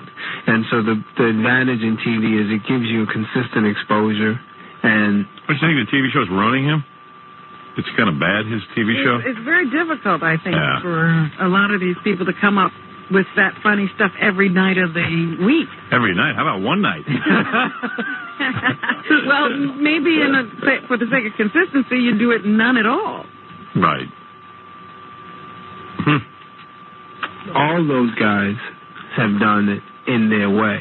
The only thing that separates me from Johnny Carson is who we are as hosts. And Johnny had one style, and Jack Parr had another style, and I have another style. We all have different sensibilities, and couldn't he talk a bit faster? Humorous, and that's really what it is. It's the host, and that's what I discovered most in my sort of research. I realized he researched not the show. Oh, it's the host because the format. What was that, Johnny? But I'm not a Schwarzer. Is what it is. And yes, you can try and embellish on the format, but all of that is irrelevant because it's the host that people are tuning in to see. Oh, he's killing me. So in other words, he says the host is what makes a talk show different. And really? Finally, he tells us how you get guests. Uh-oh. The show becomes secondary. Your guests become secondary. It's about you, your monologue, the sketches that you do. For such a little rating, should he really be philosophizing about, your comments on your guests? It's your conversation with them. But you have to have some success before you get to be interviewed. I learned in doing my homework, basically. You didn't sound all that. That's a lot of homework. Yeah, for a guy not getting any ratings. Less homework, more jokes. If my show doesn't work out, I might have to live next door to Ratso, but I do not look forward to it. Crosby has been given a second series by CBS.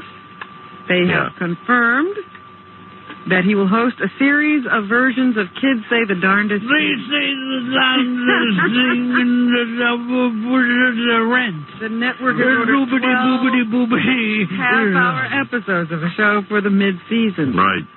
The kids' concept, of course, started back in 1952 with Art Linkletter's House Party. Sounds like a winner. It talks to kids about it. Bill Cosby droning on with children. Yeah. Wow. That's what I like to see. So you ever liked so bold name? They should have a show for pedophiles. With Bill Cosby and some young kids. That's something you tune into. So would you like to touch my bow giggle? Would you like to do the BC boo babadoo? What would be funny is you have a group of kids with Bill Cosby and they all claim that he's their father. That would be really good. Yeah, I'll watch that. What's up with that? All right, Robin. Is that what's happening? Do you want to know how it turned out for Johnny Rotten with Judge Judy, or would you rather wait till you see the show? I'd rather know from you. I think Johnny Rotten wins his case. Oh, he does? Yeah. Oh, see, you should have told us. Killed it. Now I can't watch. What the dealio? Right. And they think that Roman Polanski might wind up back in New York if he gets to return to the United States. Don't tell me that. They have come up with some kind of a musical version of an old film that he did. Yeah. He would love to produce it on Broadway. Lolita. Yeah. How about we deny him that pleasure? So those negotiations, I don't know whether they're still going on in California or not. You don't hear anything, but the rumor is that Roman Polanski is negotiating to get back into the country. What are you saying? Escaping after pleading guilty to statutory rape. Wow. Gilbert Gottfried at Caroline's next Wednesday, October 29th, Robin. Well, that's wonderful. I know you'll be there. We could go heckle him. And USA How do you up all heckle night. Gilbert? And you still have that job? Don't remind me. Wow. USA up all night to host the bad movies? Yes. Wow. Well, that's a long-standing job. Yeah, I mean, when are you going to get your honorary Emmy? Yeah, that's right. It's a horrible show. Tune in and see Gilbert.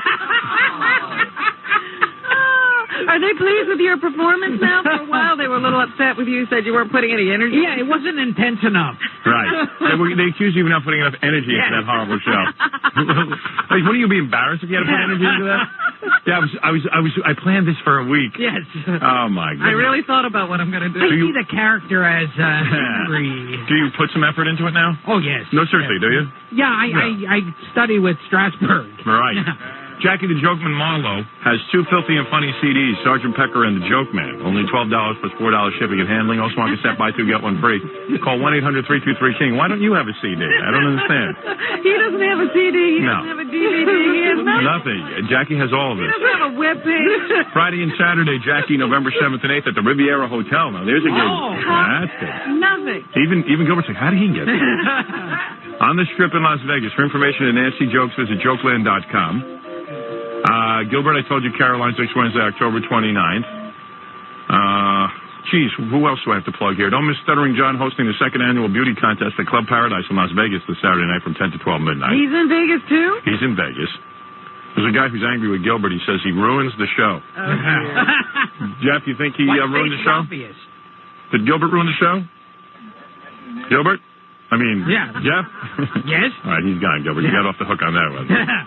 I didn't think you ruined the show. You made it bad, but you didn't ruin it. You didn't completely ruin it. Right, you didn't completely ruin it. Now, tomorrow, Sternak will be here. All right. So there it is. Another one in the can. Another one in the can. Wow. Have you ever had it in the can? Has your sister? What's her name? Sir, we're at the Beverly Hills Police Department. Are you Mr. Sidney Bernstein? Yes, lucky guess. Well, sir, you have 25 unpaid parking tickets. We have a warrant for your arrest. What?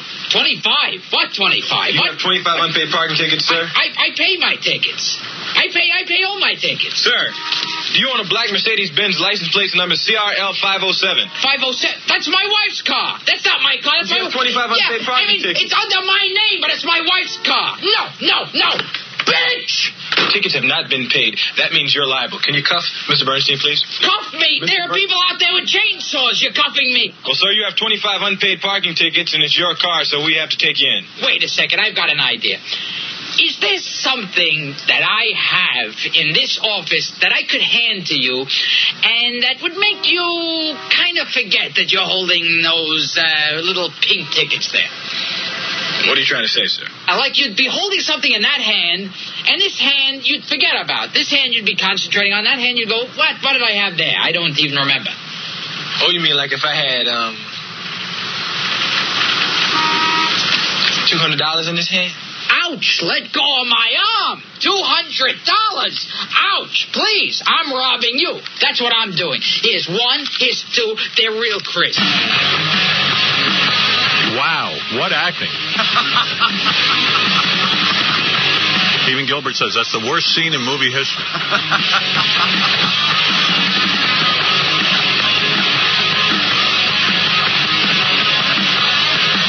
Now, was he a parrot in that? No. Robin? That was his greatest role, and I don't think he was a parrot there, though. His greatest role was when he was a parrot. Wow. Here is Gilbert Gottfried. I like when you're a parrot. He does very well as animals. Yeah. I don't like when he's Gilbert. I like when he's a parrot. People like him when he's an animal. There are subtle differences. Sit down. There are subtle differences between that and the parrot? Oh, yes. Liar. Yeah, it's very, Yeah, the difference is you can't see Gilbert. Gilbert, get close to that microphone, please. Yeah, okay. I told you not to be stupid. Yeah. Long time no see. Oh, So, yeah. hey, I understand. Hey, look who's here. Gilbert Seinfeld. Yes. Gilbert Seinfeld, I understand that you just broke up a marriage. Well, I thought that the marriage, to me, was a sacred institution. And you know how nice institutions are. Don't you believe that, were you shocked, by the way, when you read that now I'm talking to Gilbert. Yes. You got to tell him. Because you always make fun of other comics. Yes. Don't you think it was funny that Jerry Seinfeld, who can certainly get any woman he wants, being famous and wealthy, that he always has to, it's not enough to go after a regular woman. He has to go after either a 16-year-old or a woman who's married. Why? Is it that it makes it more exciting?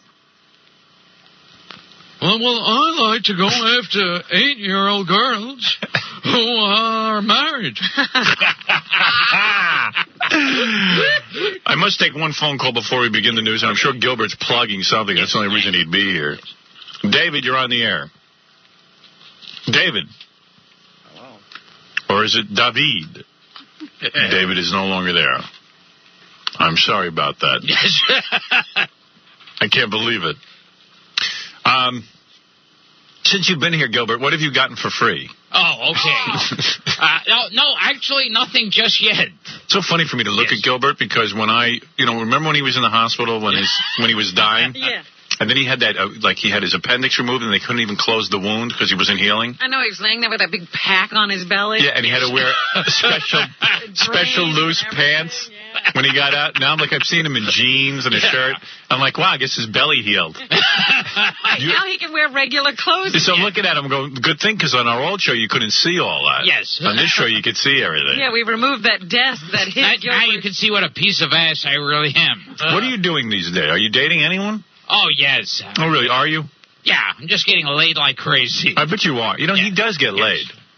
Because every time we open up the phones, we hear from girls who have had sex with him. Well, let's do it today. I want to hear from him. And you know what? Benji tried to pre-interview Gilbert. Yeah. So, he'd say to Gilbert, hey, Gilbert, when you were in high school, who were your heroes? And he goes, I prefer not to speak about anything that happened to me before I was 20 years old. Yeah. Oh, you want to know my first kiss? Yeah. He hasn't had it yet. Yeah, exactly. That must have been some upbringing. Yes. I think he's very scarred. Well, we went to the hospital. We saw his mom and his mother sitting there with him, and it looked like they were all strangers. Nobody. Really, I thought the wrong family had walked into Gilbert's room and they were too embarrassed to tell him. Because Gilbert's like this to me. He goes, could you buy me some pajamas that have elastic so my belly wound won't hurt? And I go, your mom was just here. Why don't you ask her? He had a mom, a sister. You can't call them? Oh, is that my mother? He tries to pretend it's not his mother. Yes. He didn't even introduce us. No. And every once in a while, his mother might move or something. He said, Mom, don't move. Don't move. Yeah, don't move. You are strange, man. You know, if you ever did a TV special with your mother and your sister, it would be the greatest television special ever. Everyone would tune in, and you would be a multi-billionaire. Gilbert Gottfried, This Is Your Life. It would be. I would do Gilbert Gottfried, This Is Your Life. I would like to host it. Yes. And it would be the totally serious Gilbert. Can we do that for the CBS show? Oh, it would blow away that Art Crumb special. It would be unbelievable. But you would never do that, right? You do not want to reveal anything about your personal life. Yeah, no. Right. No. All right, it's too painful. Yeah, when I was in the hospital, that's when I was through my old Groucho period. Right. He was he was so... He was giving up show business. I swear Gilbert turned to me and goes, I'm going to give up show business. What is the point? I'm going to help starving children. Yeah, and he was like, I don't know the point anymore. Even if I do get better, what am I really doing with my life? I went, Actually, when I was there, I sounded like the senile Groucho. Yeah, you did. You know, when I worked with Harpo, and we were doing, I think it was a day at the circus. And Harpo would play the harp. That's why we would call him Harpo. I used to watch those shows when Groucho was because I loved the Marx Brothers. With the beret. And they'd say, like, tonight on Dick Cavett, oh, those Groucho Marx. Yes. And you get all excited because Groucho was going to come out, and you expect that really funny guy to come out. Or the guy from You Bet Your Life, anything. Then this old guy in a beret, way too skinny, would walk out, and he could barely walk. And he still had, like, he sort of looked a little like Groucho. He could give you that look. Yeah, and he sounded a little like Groucho. Teeny mustache. Yeah, and, like, Dick Cavett was ready to catch him in case he fell. And everyone's kissing his ass. And then Groucho would feel real good and go into long, boring stories. And he'd be, like, almost senile. So we worked in Kansas. And this was, I was staying in a room with Sicko. And Zeppo would try to show up. Cavett knew nothing about interrupting. Wore a hat. And hats were what you wore back then when your head was cold. And Cavett would be like, Cavett would let him go way too long because Cavett doesn't interrupt anyway. Yeah. You know, he's like an intellectual. He just lets him go on. And he loves to fawn over Groucho because he wants to have a personal relationship with Groucho. And it's a big coup to get Groucho to come out of his stupid retirement home, you know, and do a television show. So Cavett would devote the whole hour to him. And you'd have an hour of that? Yeah, it'd be insufferable. And then they used to, on other shows, they would, like, have, like, obviously prepared questions that he could do a funny answer to. Like, what do you mean? You know, like they would go, Groucho, do you ever go fishing? Well, that sounds awfully fishy to me. He's quicker than ever. Right. It would take him an hour to get that sentence out. So, Groucho, do you ever like eating walnuts? No, they drive me nuts. Oh, boy, he just thought of that on his own. Wow. What a retort. You know, Groucho, you're just as sharp as ever, really. Why am I sharp? I'm not an attack. Yeah, there you go. Oh, he just thought of that. You got a mind like a rocket ship. And then the host would have to... It's pretty spacey. Yeah, thank you. And then the host would have to laugh way too hard. Oh, right, yeah. It wasn't funny. They'd be feeling, nuts. Yeah, slapping their knees and everything. Yeah, that's Groucho. You're killing me. You're nuts. And then Groucho would always get up to go to the piano to sing one of his songs. I once knew a woman who couldn't spell cat. Her face was as ugly as cinch. In winter she always wore last summer's hat, and a size 11 shoe was a pinch. And then when he started to lose his voice, that's when it got deeper. Right. You know. But how that woman could cook. A lot of those old vaudeville guys, like George Burns would love to sing on shows. George Burns would always make I'd you love to beg call you him. roast deer. Yeah. I'd love to call you roast deer, but roast fade way. Roast time, wintertime pears. I'd love to call you Daisy, but Daisy always tell what sweetest like to whisper in your ear. And then the person in the back would come out, and then they would weigh flowers. And as a kid, I would always wonder, how do these guys get famous? They're the least funny people on the planet. And there's nothing, and they don't even have the ability to know that they're boring. People would pump them up. I know. See, we would go out, and there would be a magic act, and then I would sing the song. Right. I once knew a woman who couldn't spell cat. Gracie was the funny one. Gracie was always funny. Yeah, obviously. Unbelievable. The funny part of the act died. Yeah, I used to watch, because all I ever did as a kid, my sport was watching television and getting high. Shows. Yeah, so, that was it. I didn't go out and have friends. My brother was a lazy kid. 10 days old. Where's all the work he did? Wrote a song entirely wrong. But what used to crack me up about George Burns was they'd say, sing a song for us, George. And George would go, no, I can't sing anymore. Yeah. And then he'd have to beg, and the audience would have to applaud, and then he'd do that. Then he'd shuffle over to the piano. And it was obviously all set up because the piano player was there. Right. And then there was that scandal because Groucho was saying bad things about George Burns. Was he really? I don't remember that one. He did Radio City. Right. He was going, I've got a lot more people in Radio City than George Baines. Baines couldn't get anyone in there. And I was able. And Burns was mad at that. These old feuds. I missed that one. That's the one thing I missed. Oh, man. And then those were the top guys. Then you had old guys like George Jessel, who were complete boobs. And, like, you didn't even know why they were famous. You didn't know why George Jessel. It was wonderful when I worked with Tallulah Bankhead. Right. You didn't say, where did you work with Tallulah Bankhead? I worked with Tallulah Bankhead. This was many years ago. Merv, Tallulah is still a beautiful woman today, even though she's been dead for... Meanwhile, George Jessel was working funerals in Brooklyn. He wasn't with Tallulah Bankhead. That's what he was famous for. I know. I always used to ask, why is this guy on the talk shows? I've never seen him anywhere. He waited on Tallulah's table. Be on any shows. And then they used to have Gypsy Rose Lee on Merv Griffin. She would, and you were waiting. Like, I was a kid, and I go, oh, my God, the real Gypsy Rose Lee, the real stripper. Yeah. And now I'm getting ready to, like, pull my pants down, and I want to be alone when she comes on because they promo it all day. And then all of a sudden, this 900-year-old bag would walk out talking about stripping. She looked like a caricature of Lucy. I'd rather see my mom strip. She'd have, like, these big brown teeth. Yeah. She was one of those people who drew outside the lines of her lips. Oh, yes. She was draw a mouth on. She's what strippers really become. A lot of women got turned off to stripping after that. And then she was one of those that thought it was like an art form. Right, yeah. She'd gone, well, in my day, we didn't strip. It wasn't an idea of sexual turn-ons. What we did was an art form. It was a dance art form. Yeah, like stripping was different back then. And I understand it used to take her an hour to take off a glove. Her breast dragged on the floor. The kings and the intelligentsia would watch strippers back then. We were not strippers. We were erotic dancers. Yeah, she would. I remember she'd go on Merv and go, Merv. Back then, I could spend an hour taking off one glove, and that would turn the men on.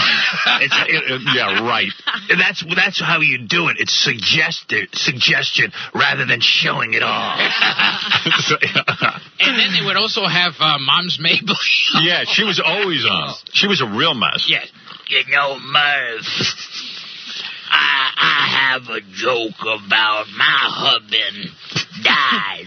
She's another one that takes an hour to get out the joke. And it's never funny, but you got to laugh way too hard because she's an old black woman. She's an old black woman with no teeth. Right. So you had to laugh. So my husband. Come on, that was funny. He said he wanted to be buried. And he would come out and kill me. So I buried him upside down. And that was it. You didn't want to show you were racist by not laughing. Right, and you don't even know what she's talking about. Yeah. I laughed at Mom's man. And she was so old that she'd sit down on the couch and she'd and offer tweeter. I remember one Mom's Mabley joke. Offer tweeter.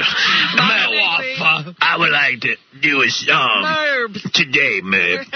Sonny, there's the day. Sonny, it's the day. And then she used to do a little dance. Yeah, dance. She had big shoes and big feet. That was the thing with both George Burns and Mom's Mabley. They had to do a little dance. And just if they could stand up, that was enough as a dance. People would applaud. Yes. I go, that ain't dancing, that's standing. Yes. What is that? That's like shuffling before a stroke. Yeah. But I thought she was funny. Well. No. James Cagney started to sound like Groucho Marx after his stroke. What did he sound like? I don't remember. Let me see if I can. He did that TV movie with Matthew Broderick. Oh no, yes, he played a fighter. Yeah. Was Matthew Broderick? Yeah, I think so. Yeah, James Cagney. When everyone gets old, they get so slow, and they get. He sounded like Groucho, but it was more like, I'm a tough guy. I remember him coming out. It was like a big deal that James Cagney was finally going to do a television interview. And he looked horrible. Yeah, he looked horrible. He was all fat, and his chins were hanging over his shirt. You couldn't make out a word he was saying. It was really funny because he stayed out of the limelight for years. He had a stroke. He started working. Yes. Same with Groucho. Yankee Doodle Dandy. All of a sudden he was doing movies. Isn't there anybody who can keep these guys off television? Jimmy Stewart used to go on Carson all the time, and I never understood why Carson liked him.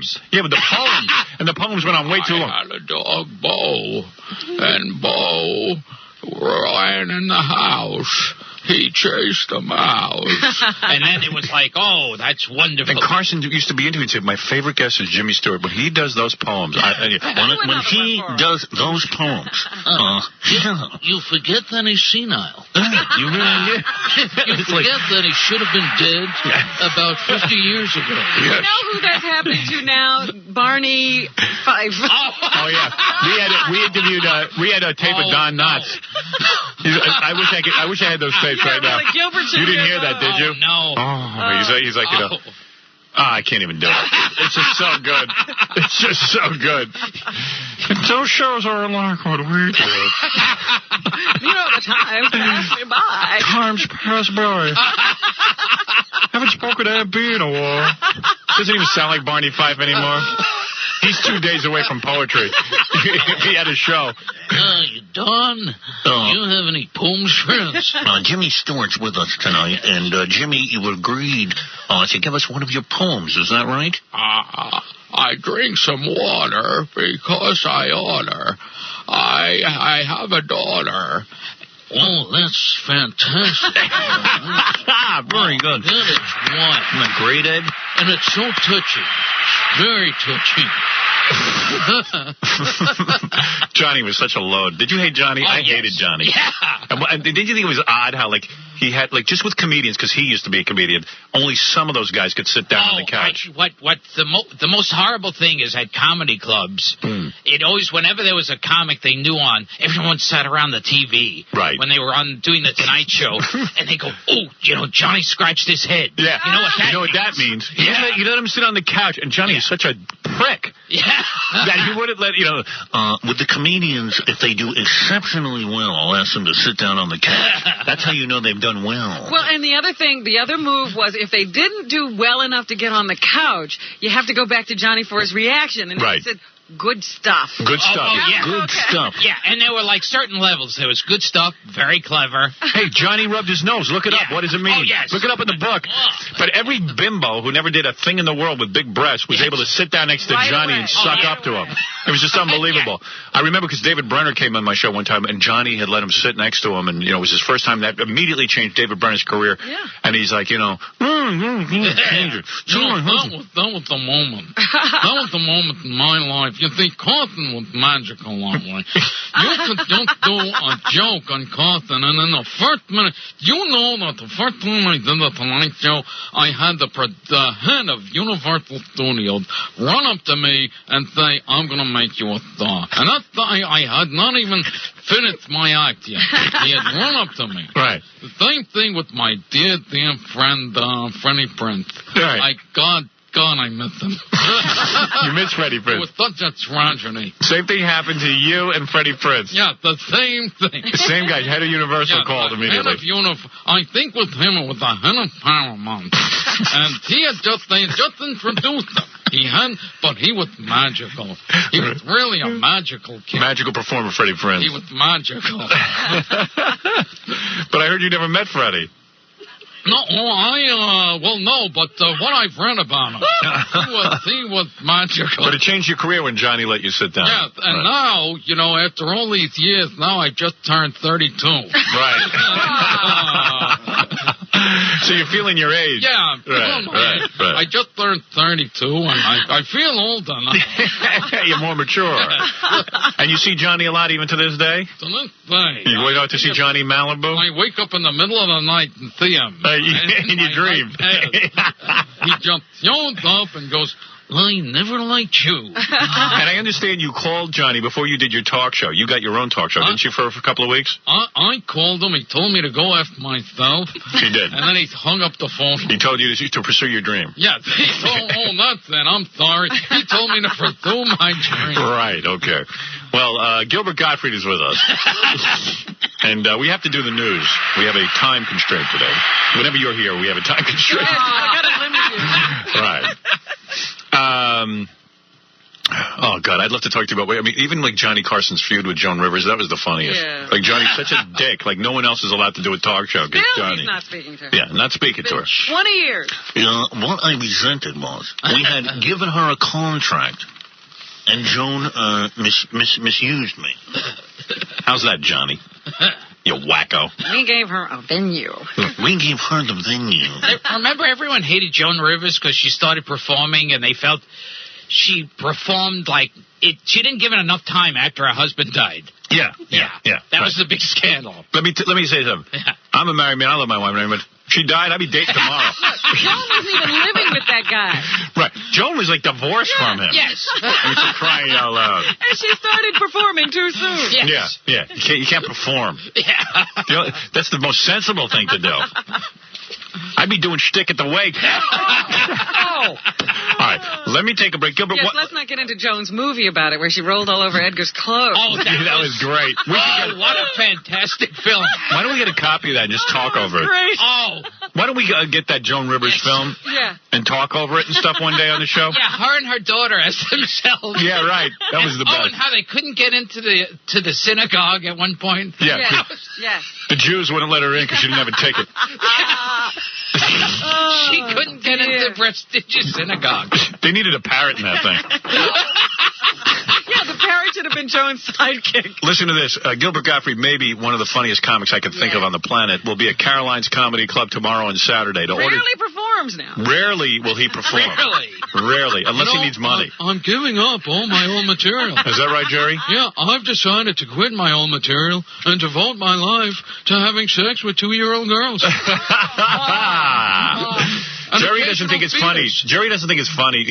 Robin sees him every day, and Jerry turns his head and won't look at Robin. It's I'm the not funniest talking thing. to her. Yeah, because we made fun of the fact that he was dating a 16-year-old. I do not like that colored woman or the man she works for. I am against it. But what did you think as a comic? You would think that was funny? Yes. Yeah, of course. Come on, he would have been making jokes if it was anybody else. Oh, yes. If you need to order Gilbert tickets at Caroline's, you got to call fast. 212-757-4100, because there's only like thousands left. 212-757-4100. We'll be back with the news right after this. Hey, let me just tell you about Daytech Online. I'm having too good a time with Gilbert. The stock market has been climbing for the last few business days. Finally, some relief, Gilbert.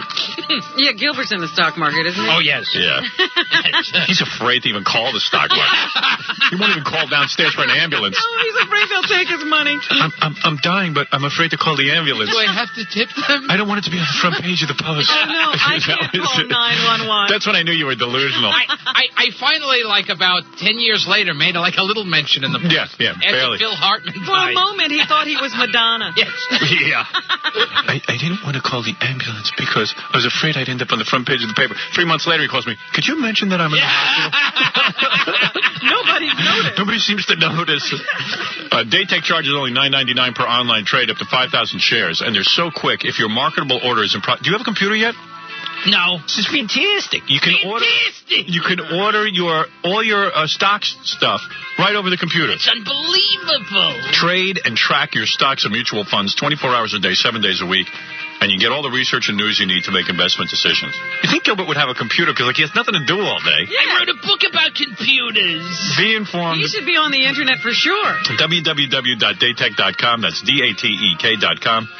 Daytech Online member NASD SIPC and the Boston Stock Exchange. This is Gilbert Gottfried. And you're listening to The Howard Stern Show. All right, Dracula Gottfried is with us. Gilbert Gottfried at Caroline's Comedy Club tomorrow and Saturday. If you want to order tickets, act quickly. Call 212-757-4100. Everybody trying to get in there. Yeah.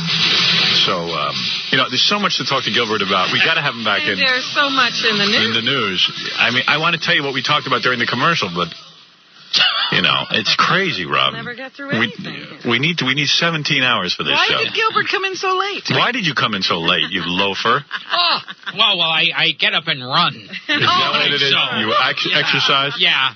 I was telling him all the Ratso stories. Oh, great. About the marine toilet paper. Oh, man. I'm dying to know whatever happened between Gilbert and Amy Heckerling's 12-year-old daughter, too. And he cursed out that 12-year-old. Is that still going on?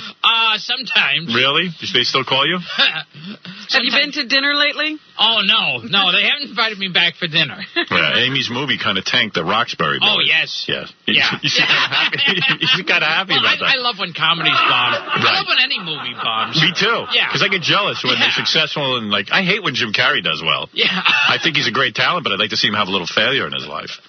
It's horrible. It's just like when I hear about somebody who has, like, a drug problem. Right. I'm always upset if it ends with them, like, getting off drugs. I know. You want him to sink and die. I hate when it's like a tale of courage. Then it's like I turn away. You're so low. Yeah. All right, let's do some news with you, Gilbert, because... I don't know where to start, Howard. There's so many... Why don't you ask Gilbert for advice? Well, I have to tell you about this new fetish that I've discovered. I had never heard of this one before. I bet you Gilbert's done it. Wiping your ass and keeping the toilet safe. It's called apatomenophilia. Do you know what that is? Apatomenophilia, yes, I suffer from it. Yes. Yeah, I know. Gilbert, you have that, don't you? Yes. Isn't that where you remove your appendix and it never heals? Yes. Right. Well, that's very close. Really? Oh. It's a fetish where people want a part of their body amputated. Ooh. I've heard of this. You have? That's wild. I wish they'd amputate my nose. Yeah. I know about this because in San Diego, there's a doctor on trial for murder because he cut off a guy's leg that was perfectly healthy because the guy wanted it cut off. Right. And then he died. Oh, my. It was for cosmetic surgery. In other words, he felt he'd look better without a leg. It's supposed to be some kind of a sexual thing. Wow. That you want to get your leg cut off. What doctor would do that? Oh, a doctor who's also been in trouble for performing operations to change people's sex and every other kind of thing. Dr. Bombay. Call Dr. Bombay. We need our legs removed. Oh, that was that Bewitched. English. Yeah. Yeah, Dr. Bombay. Yes. Dr. Bombay. This guy, Philip Bondi, was a 79-year-old guy from Manhattan's upper... And who was Paul Lynde's character? East Side. Paid to have his left leg amputated at a Mexican clinic to fulfill a lifelong fetish. This bizarre sexual drive, known medically as apatomenophilia, or a desire to have a limb removed, was described by Greg Firth, who said he backed out of having the operation. Right. And guess how these people connect with each other? How? Over the internet. Of course. That internet is dangerous. I tell you. Now all these people can contact each other and they find friends. And they talk each other into doing stuff. Right. So this guy paid money for the operation and then backed out at the last minute. So his friend said, I'll do it, and jumped on the table. Imagine wanting to remove your leg. Oh, maybe his pants were too long. You sound like a Groucho. Maybe you should say that like Groucho. Pants were so long. First told in detail of his friend Bondi's compulsion, which he shared, and how it led them to John Ronald Brown, a 75-year-old former doctor from San Diego. Apparently, the guy just cut off the guy's leg in a hotel room in Mexico. And they were going to tell his family that he got into an accident down in Tijuana, and that's why he lost his leg. But the guy wound up, getting gangrene and dying. That's odd, because Mexico is such an advanced country. Gilbert, avoid your own voice. Yes, exactly. Do it in characters. And, they discovered... An advanced country. They found all these anesthetizing drugs in the room and lots of bloody towels and so forth. It was really a mess. I was going, they would have hookers. Hookers in Mexico. Yes. Right. Investigators who were looking into Dr. Brown's... I got to go on. You picked the wrong day to have to get out of here. When they went to Dr. Brown's San Ysidro apartment, they found bloody towel sheets and mattresses, as well as anesthetizing drugs. Investigators said they also found records of videotapes of sex change operations. After a multi-state follow-up Did you have investigation... a sex change operation? Brown also So, was charged. now, what's your name now? Cy. No, Sue, you idiot. All right, go ahead, Robin. He was charged with... Now, you were hurt. Gilbert, we're in a rush, will you? He was charged with entering 8 Will you get a lawyer whose now? gender was changed. I'm trying to turn down his mic. Oh, you can't, huh? No, it's impossible. His voice is so Out loud. of control. Oh, boy. Did you see in the paper today that Frank Gifford is finally apologizing? Listen to this, Gilbert. Frank Gifford is apologizing to Kathy Lee for that tryst he had in a hotel room. It's in the I am sorry. Daily News today. He says that meeting Susan Johnson in a hotel room was the stupidest thing he's ever done. No, I don't the know. first thing was marrying her. Yeah, that was the dumbest thing. Not knowing that you want to fool around. He apologized for the pain he's caused his wife, Kathy Lee, and said their marriage is much stronger now.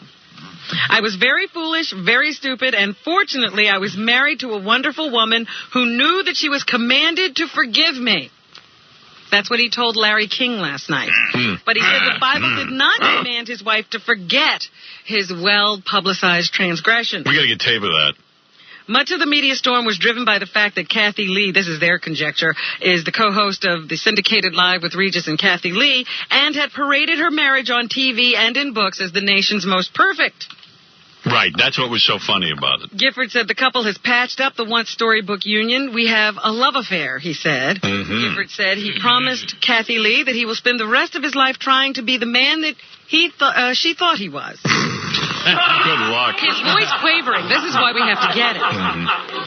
I just about lost the most important thing in my life. And that is a woman I love very much. And my 2 kids. I lost the most important woman in my life. Hey, Gilbert, did you sleep with a woman who claimed to be a woman and then was a man? Never. No. All right, there's a post-op transsexual on the phone who says she can prove she slept with Gilbert, and Gilbert threw her out of the hotel room when he found out. Okay. Is there any truth to this? No. How can she prove it? I don't know. How can you prove it, Karen? Hello? Yes. We were at Caroline's a couple years ago. Yes. After the show, we started having drinks. I had long blonde hair. I had my breast. I had everything except I still had the penis. And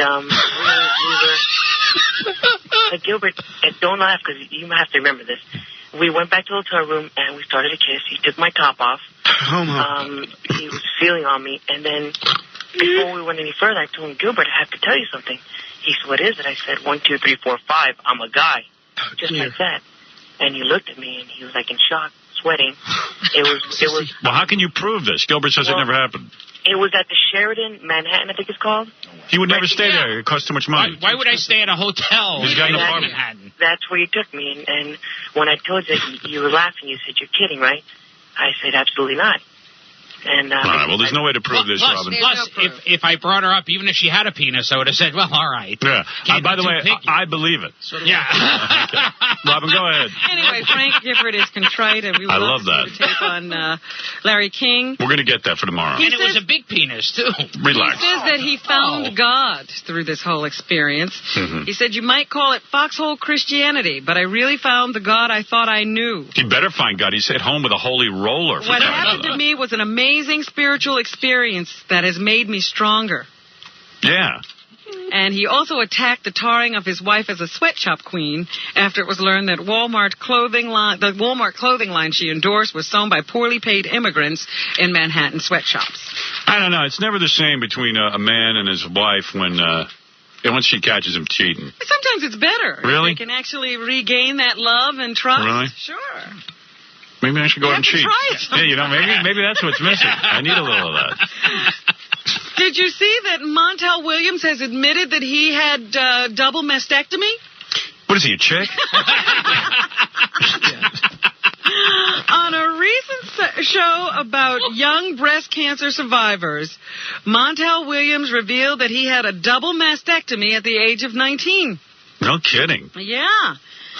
The 42-year-old talk Gilbert's all host- confused. Yeah. What, did he have breasts? He's got confusion. No, guys can get breast cancer evidently. Oh, yes. Yeah. You'll get it. While he was Okay, I will. Look at what Montel has to say. While I was in the Marines, I discovered I What's had Gilbert going to say when he gets it? While I was in a hotel with a transsexual. Man. Right. He says that he discovered a lump in his chest, and he had both of his breasts removed. They later discovered that the lump was benign. Oh. Loser. And a spokesperson for his show says he never had reconstructive surgery.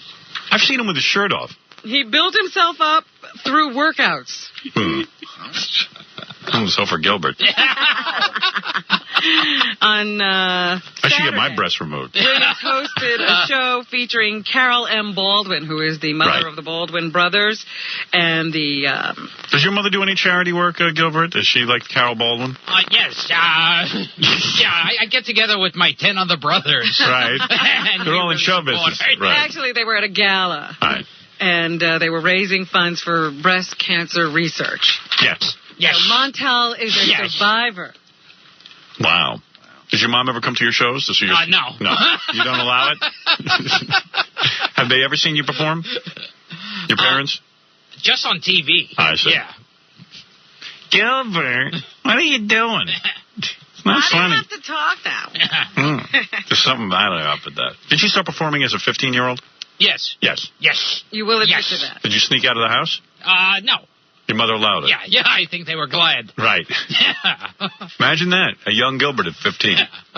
His comedy must have been very pure. The funny thing is he looked just like he does now. Yeah. He got laid more when he was 15. Yes. Hurricane Mitch is on its way to the Yucatan Peninsula and Belize and Honduras. So a hurricane watch is in effect, and people in those areas are fleeing. Here's James Free, who's that hurricane expert, to explain where Mitch is located right now. Gilbert, do you want to know where Mitch is? Yes. James Free, Robin? Yes, number one. James Free is number one.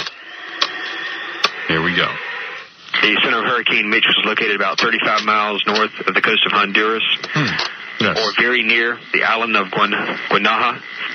Hurricane has moved very little during the past several hours. I'm glad I closed my pool. I don't think it's going to actually cause you any problems, Howard. Right. Might cause Ratso problems. Isn't he on the water with a marine toilet? A $70,000 home? Ed Priselic. I don't remember reading that. Kennedy Space Flight Center says that they don't expect Mitch to be a factor in. We'll see Senator John, or former Senator John I don't Glenn, eat peanuts. returning to space, number 7. Senator John Glenn is returning to space? Yes, and this is Ed Priselic. Hurricane Mitch is actually drifting toward the west-southwest. You know, it had been drifting kind of west-northwestward, so it's getting even farther away from us. And in addition, high pressure is dumping down into the area. Senator John Glenn says Thursday's launch will be like reliving a dream. Number 13. It's like an insane asylum in here. I'm ignoring you and just going on.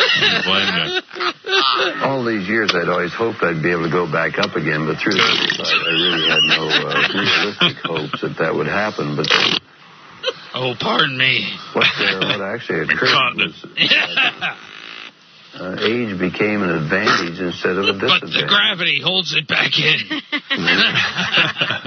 They say it's been a joy to work with Senator Glenn, and he's supposed to be able to handle everything that's going to happen to him in space. It must be very exciting for the other astronauts to be with such a seasoned professional. President Clinton's credibility on Social Security has been questioned, but now he's coming out and talking about how he feels about the system and what he plans to do about it. He says he's going to keep in mind the obstacles to secure old age for women when he and lawmakers sit down to talk about Social Security's future at a White House conference in December. Mr. Clinton says women have a special concern. Number 3. Women are very special to me. They have a special concern. The hard fact remains that too many retired women, after providing for... I banged all the women at the conference. ...families are having trouble providing for themselves. The reason we have Senator Glenn going up in space is so we can study the diarrhea in zero gravity. President Clinton says he has a plan to help women get more out of Social Security. I am proposing that families be given the choice to receive less of their pension when both spouses are living, leaving more for the surviving spouse. If the breadwinner dies. That should help keep elderly women. And if the breadwinner dies, I can have sex with her. Out of poverty in their twilight years. I like retired women because they can take their teeth out. It's just funny when the president starts talking about women now and how he's going to take care of them. I like to take care of my women. I like to buy them books of poetry. I do. I like Twilight. Speaking of women, they say that more women than men die of heart attacks. And their first heart attack is usually more severe than the heart attack suffered by men. Many times women don't even recognize that they're having a heart attack because they have different symptoms than men. It's more than just chest pain. Here's Dr. Elizabeth Ross to tell us what it's like for women having a heart attack. I like when my girlfriends have heart attacks because there's less evidence. Won't get caught. Breathlessness or severe fatigue, back pain or shoulder pain may be signs of heart disease in women. Talk about anal sex. A new study says first heart attack is deadlier for women. It may be biology, not age, or other health problems that factor into the high mortality rate for women. Here's Dr. Ross again. This study suggests that there may be some differences and that first heart attacks may be more dead broads tell no tales serious in women than in men. Right, Gilbert? Sometimes I chop the legs off. I'm into that. You know what that's called? A menoplasteria. Whatever. Monica, eat your cyanide. Here, swallow 92 caffeine pills. Athena Roussel is one of the richest little girls in the world. She's 13 years old. She's a good girl. And she's going to be on 2020 tonight. All right. I had sex with her. All of her life, people have been squabbling over money. Who are these people? Right now, her father, who was her mother's ex-husband at the time of her death, Thierry Roussel, is fighting to gain more control of Athena's fortune. She says she has I had sex with her, and it broke up her parents. She has a novel approach to all of these problems. She'd like to burn the money. There's nothing but a problem to her. Who burns money? One of her friends or trustees says Athena sees it as an ability to become like everybody else if she wasn't so wealthy. No Jew would burn money. I wish she'd burn Monica. I would burn money. This was years ago. Is that right, Groucho? You burned money? I would burn money. We were in Wyoming, and we were filming a Night at the Opera. Right. Now, Gummo would wear a jacket, and it was cold out. So that's what people would wear when it was cold, a jacket. Sometimes he would eat a sandwich because when people were hungry, they would eat something. It was you would put something between two pieces of bread, and they would call it back then. It was 1901, and it was called a sandwich. Even back then it was called a sandwich. It was called a sandwich. Sometimes we would open the windows where you could look out them because they had glass, and you could actually... Let me interrupt you. We're just talking about it. Don't be rude. He's an American icon. Died of pneumonia at a Southern California hospital on October 17th. Gay, who was 84, fatally shot his son during a heated argument on April 1st of 1984. Brush my teeth. You're stepping on a legend, right? Daredevil parachute is at it again. Parachute. Alex. Wait, come stop for a second there, Groucho. Shut up. He'll ramble forever. Right. Thor Alex, as he identifies himself, took the elevator up to the 65th floor of New York City's landmark Chrysler Building yesterday. He used the fire cord to climb down to the 61st floor. You should do this, Gilbert. You get some attention. Yeah. A New York Post quotes him as telling stunned office workers to relax because he wasn't committing suicide. I would commit Then, on the suicide 61st floor, he climbed onto an eagle decoration and took the plunge. I attempted suicide. About 20 seconds later, he safely made it to the street where he grabbed his gear, hailed a cab, and took off. It's the Norwegian man's second jump in 4 days. On Saturday, he parachuted from the 86th floor of the Empire State Building. He'd like to do the World Trade Center, but he says the security there is way too good. That will have to wait. Have his microphone off and he doesn't even know it. A former Florida pastor has been convicted of sexually molesting a Florida teenager. Oh. Reverend Joseph Milligan was found guilty yesterday of felony sexual activity with a 17-year-old. Does she want to buy my book? He had claimed he was checking the girl for virginity. Right. Even though he had no medical expertise. He faces up to 12 years in prison as a first-time offender. He's in jail until his sentencing in about a month. Inappropriate loud laughter. Oh, dear. Parrot's here. The parrot from that movie. All right, let's get on with it. Sharon Stone is going to be the subject of an E! television profile tonight. I did a movie with Sharon Stone. It was in 1901. It was a silent picture. And that's my last story today. Here is Sharon talking about yes.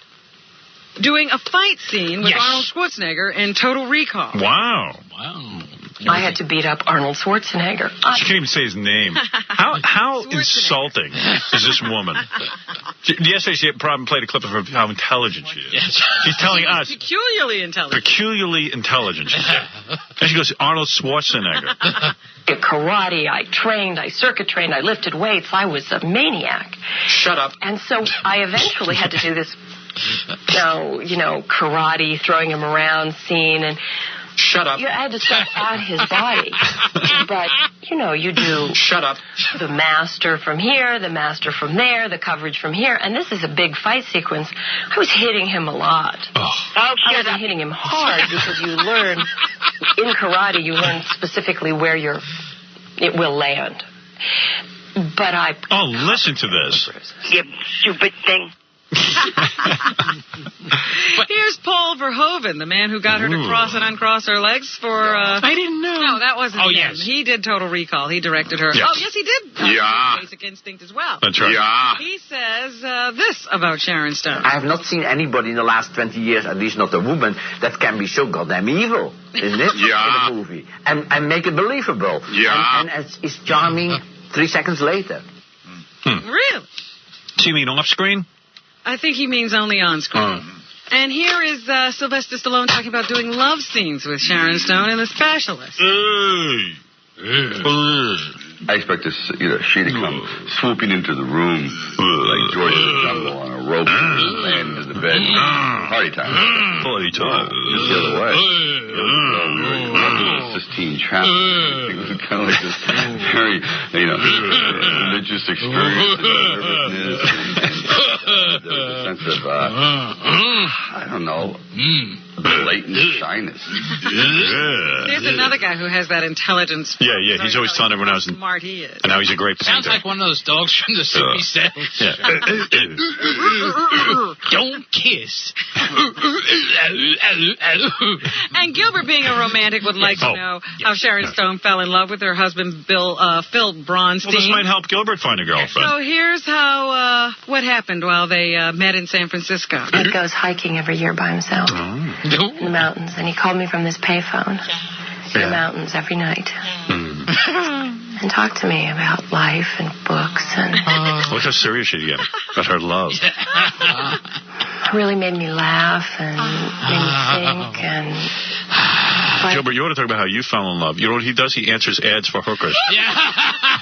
I was going through these. I started to realize that I was starting to look forward to him getting back from his trip, which was really bugging me. And then... Love. He came back from the trip with wildflowers that he'd picked on the mountaintop in a plastic cup on the dash of his truck and brought them to Such a his set. jack-off. What you talk about, Dudas? He held the flowers in his buttocks. Between each cheek was a different daisy. I usually leave that out of the story. I would like to share that with audiences. There are some things that are between two people.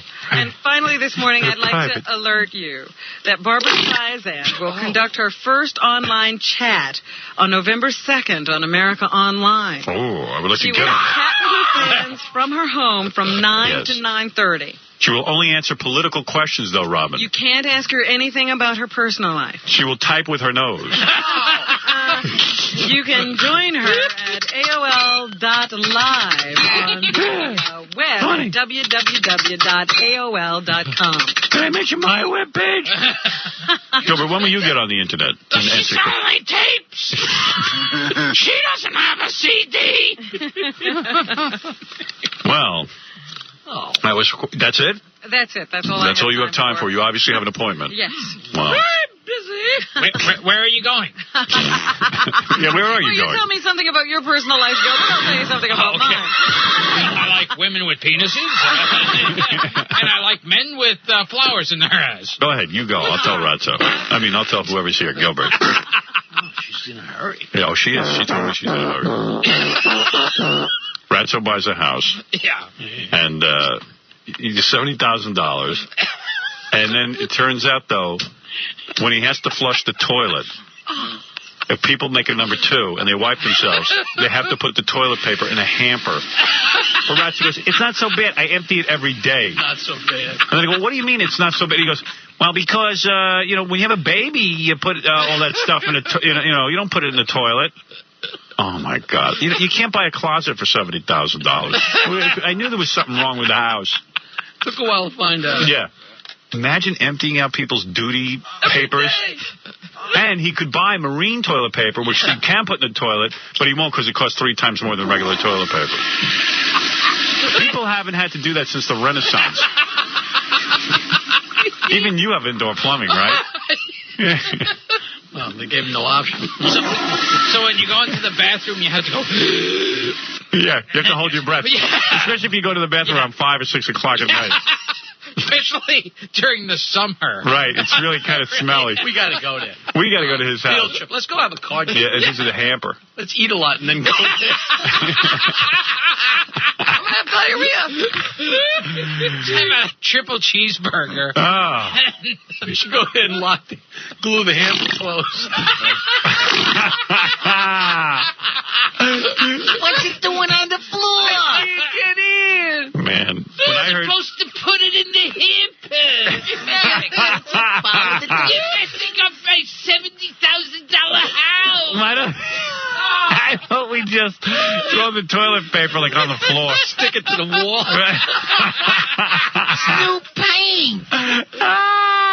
But people stick artwork to the wall. It's not so big. That must be some toilet. Because he was saying to me, he was like, yeah. He goes, it's no big deal. Every night I wrap up the garbage and I take all the toilet tissue and throw it out. You know what that must smell like? Sometimes I fold it up so we can use the bag again. I take each paper and I fold it over. Because he goes to me, it's not so bad. It's not so bad. Why would you buy a house where you have to, put used toilet tissue in a hamper? Girls like it when they stop over. Yeah, it's sort of a natural... it becomes almost like a reflex to throw it in the toilet. Of course. Right? Coast Guard arrests me.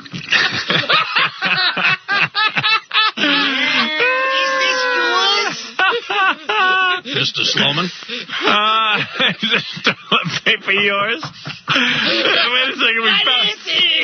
We found. It's not mine. Someone forgot.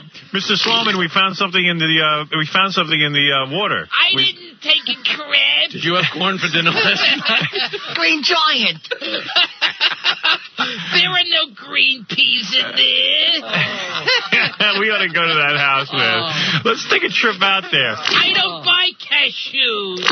Would you go out there, man, as a goof? If we picked you up? Yeah. You'd go. Yeah.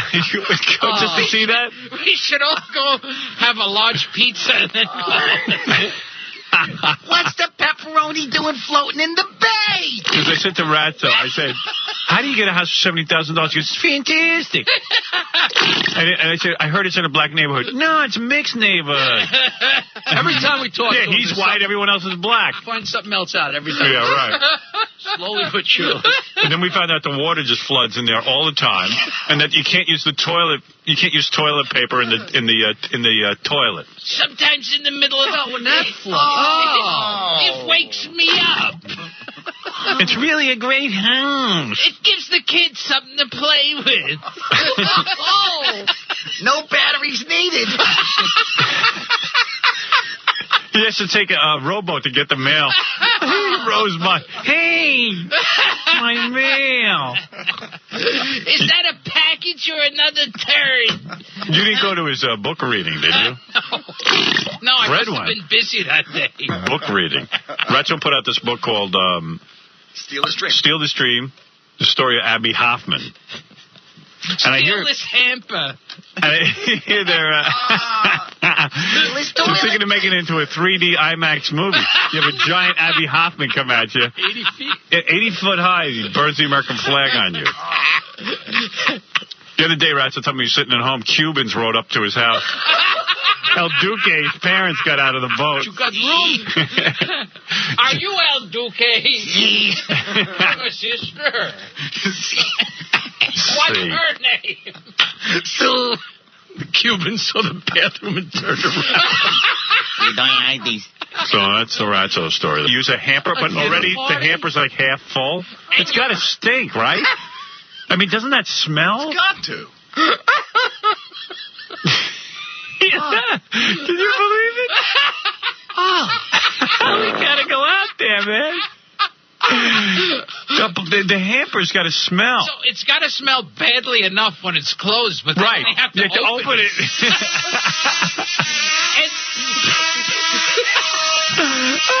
You have to give people instructions. Yeah, right. There's a sign. Can you imagine the decorating in this house? There's a sign on the back of the door telling you how to move your bowels. Look, I don't need to be purged. His parents. I gotta tell you something. His parents, his girlfriend's parents all come there. I mean, could you imagine? It's better to push when the tide goes out. I don't care what happens, man. I wouldn't pick up that hamper. I'd just throw my toilet paper in it. Because he says it's like you go on a boat or in an airplane and they get the special toilets. And it says you can't put down any cloth or anything. Yeah. So he's going to buy special toilet paper. But he won't buy it. He says it's hard to find, but it's not. He says he's too cheap. His garbage man wants to kill him. It's an activity. He's in a marine community. You can get it. What's the big deal? After all, he says, you have a baby. Where'd you throw her the diapers? And I'm like, well, it's a little different. It's a baby. Baby's just drinking milk. And these are it's adults. A celebrity. I saved the toilet paper. Look, Jerry Rubin was here. Look, it's Bobby Seale.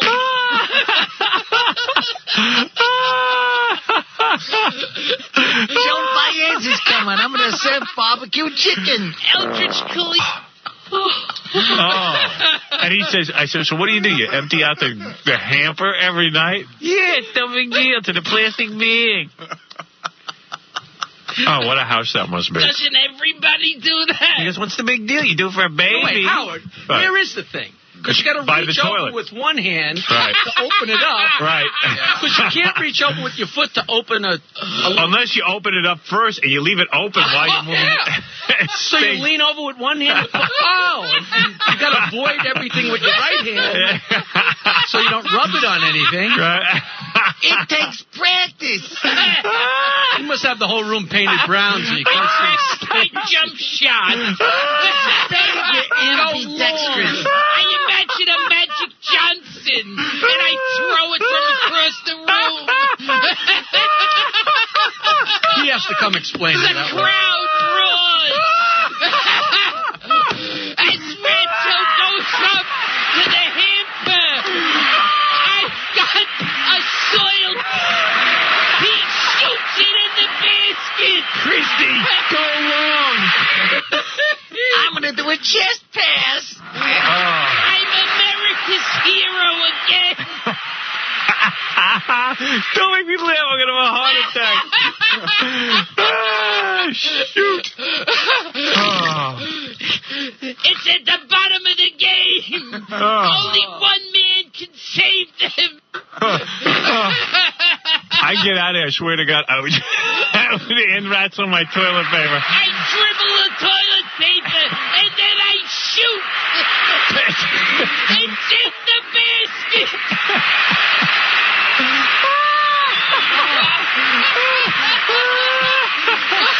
We gotta go out there.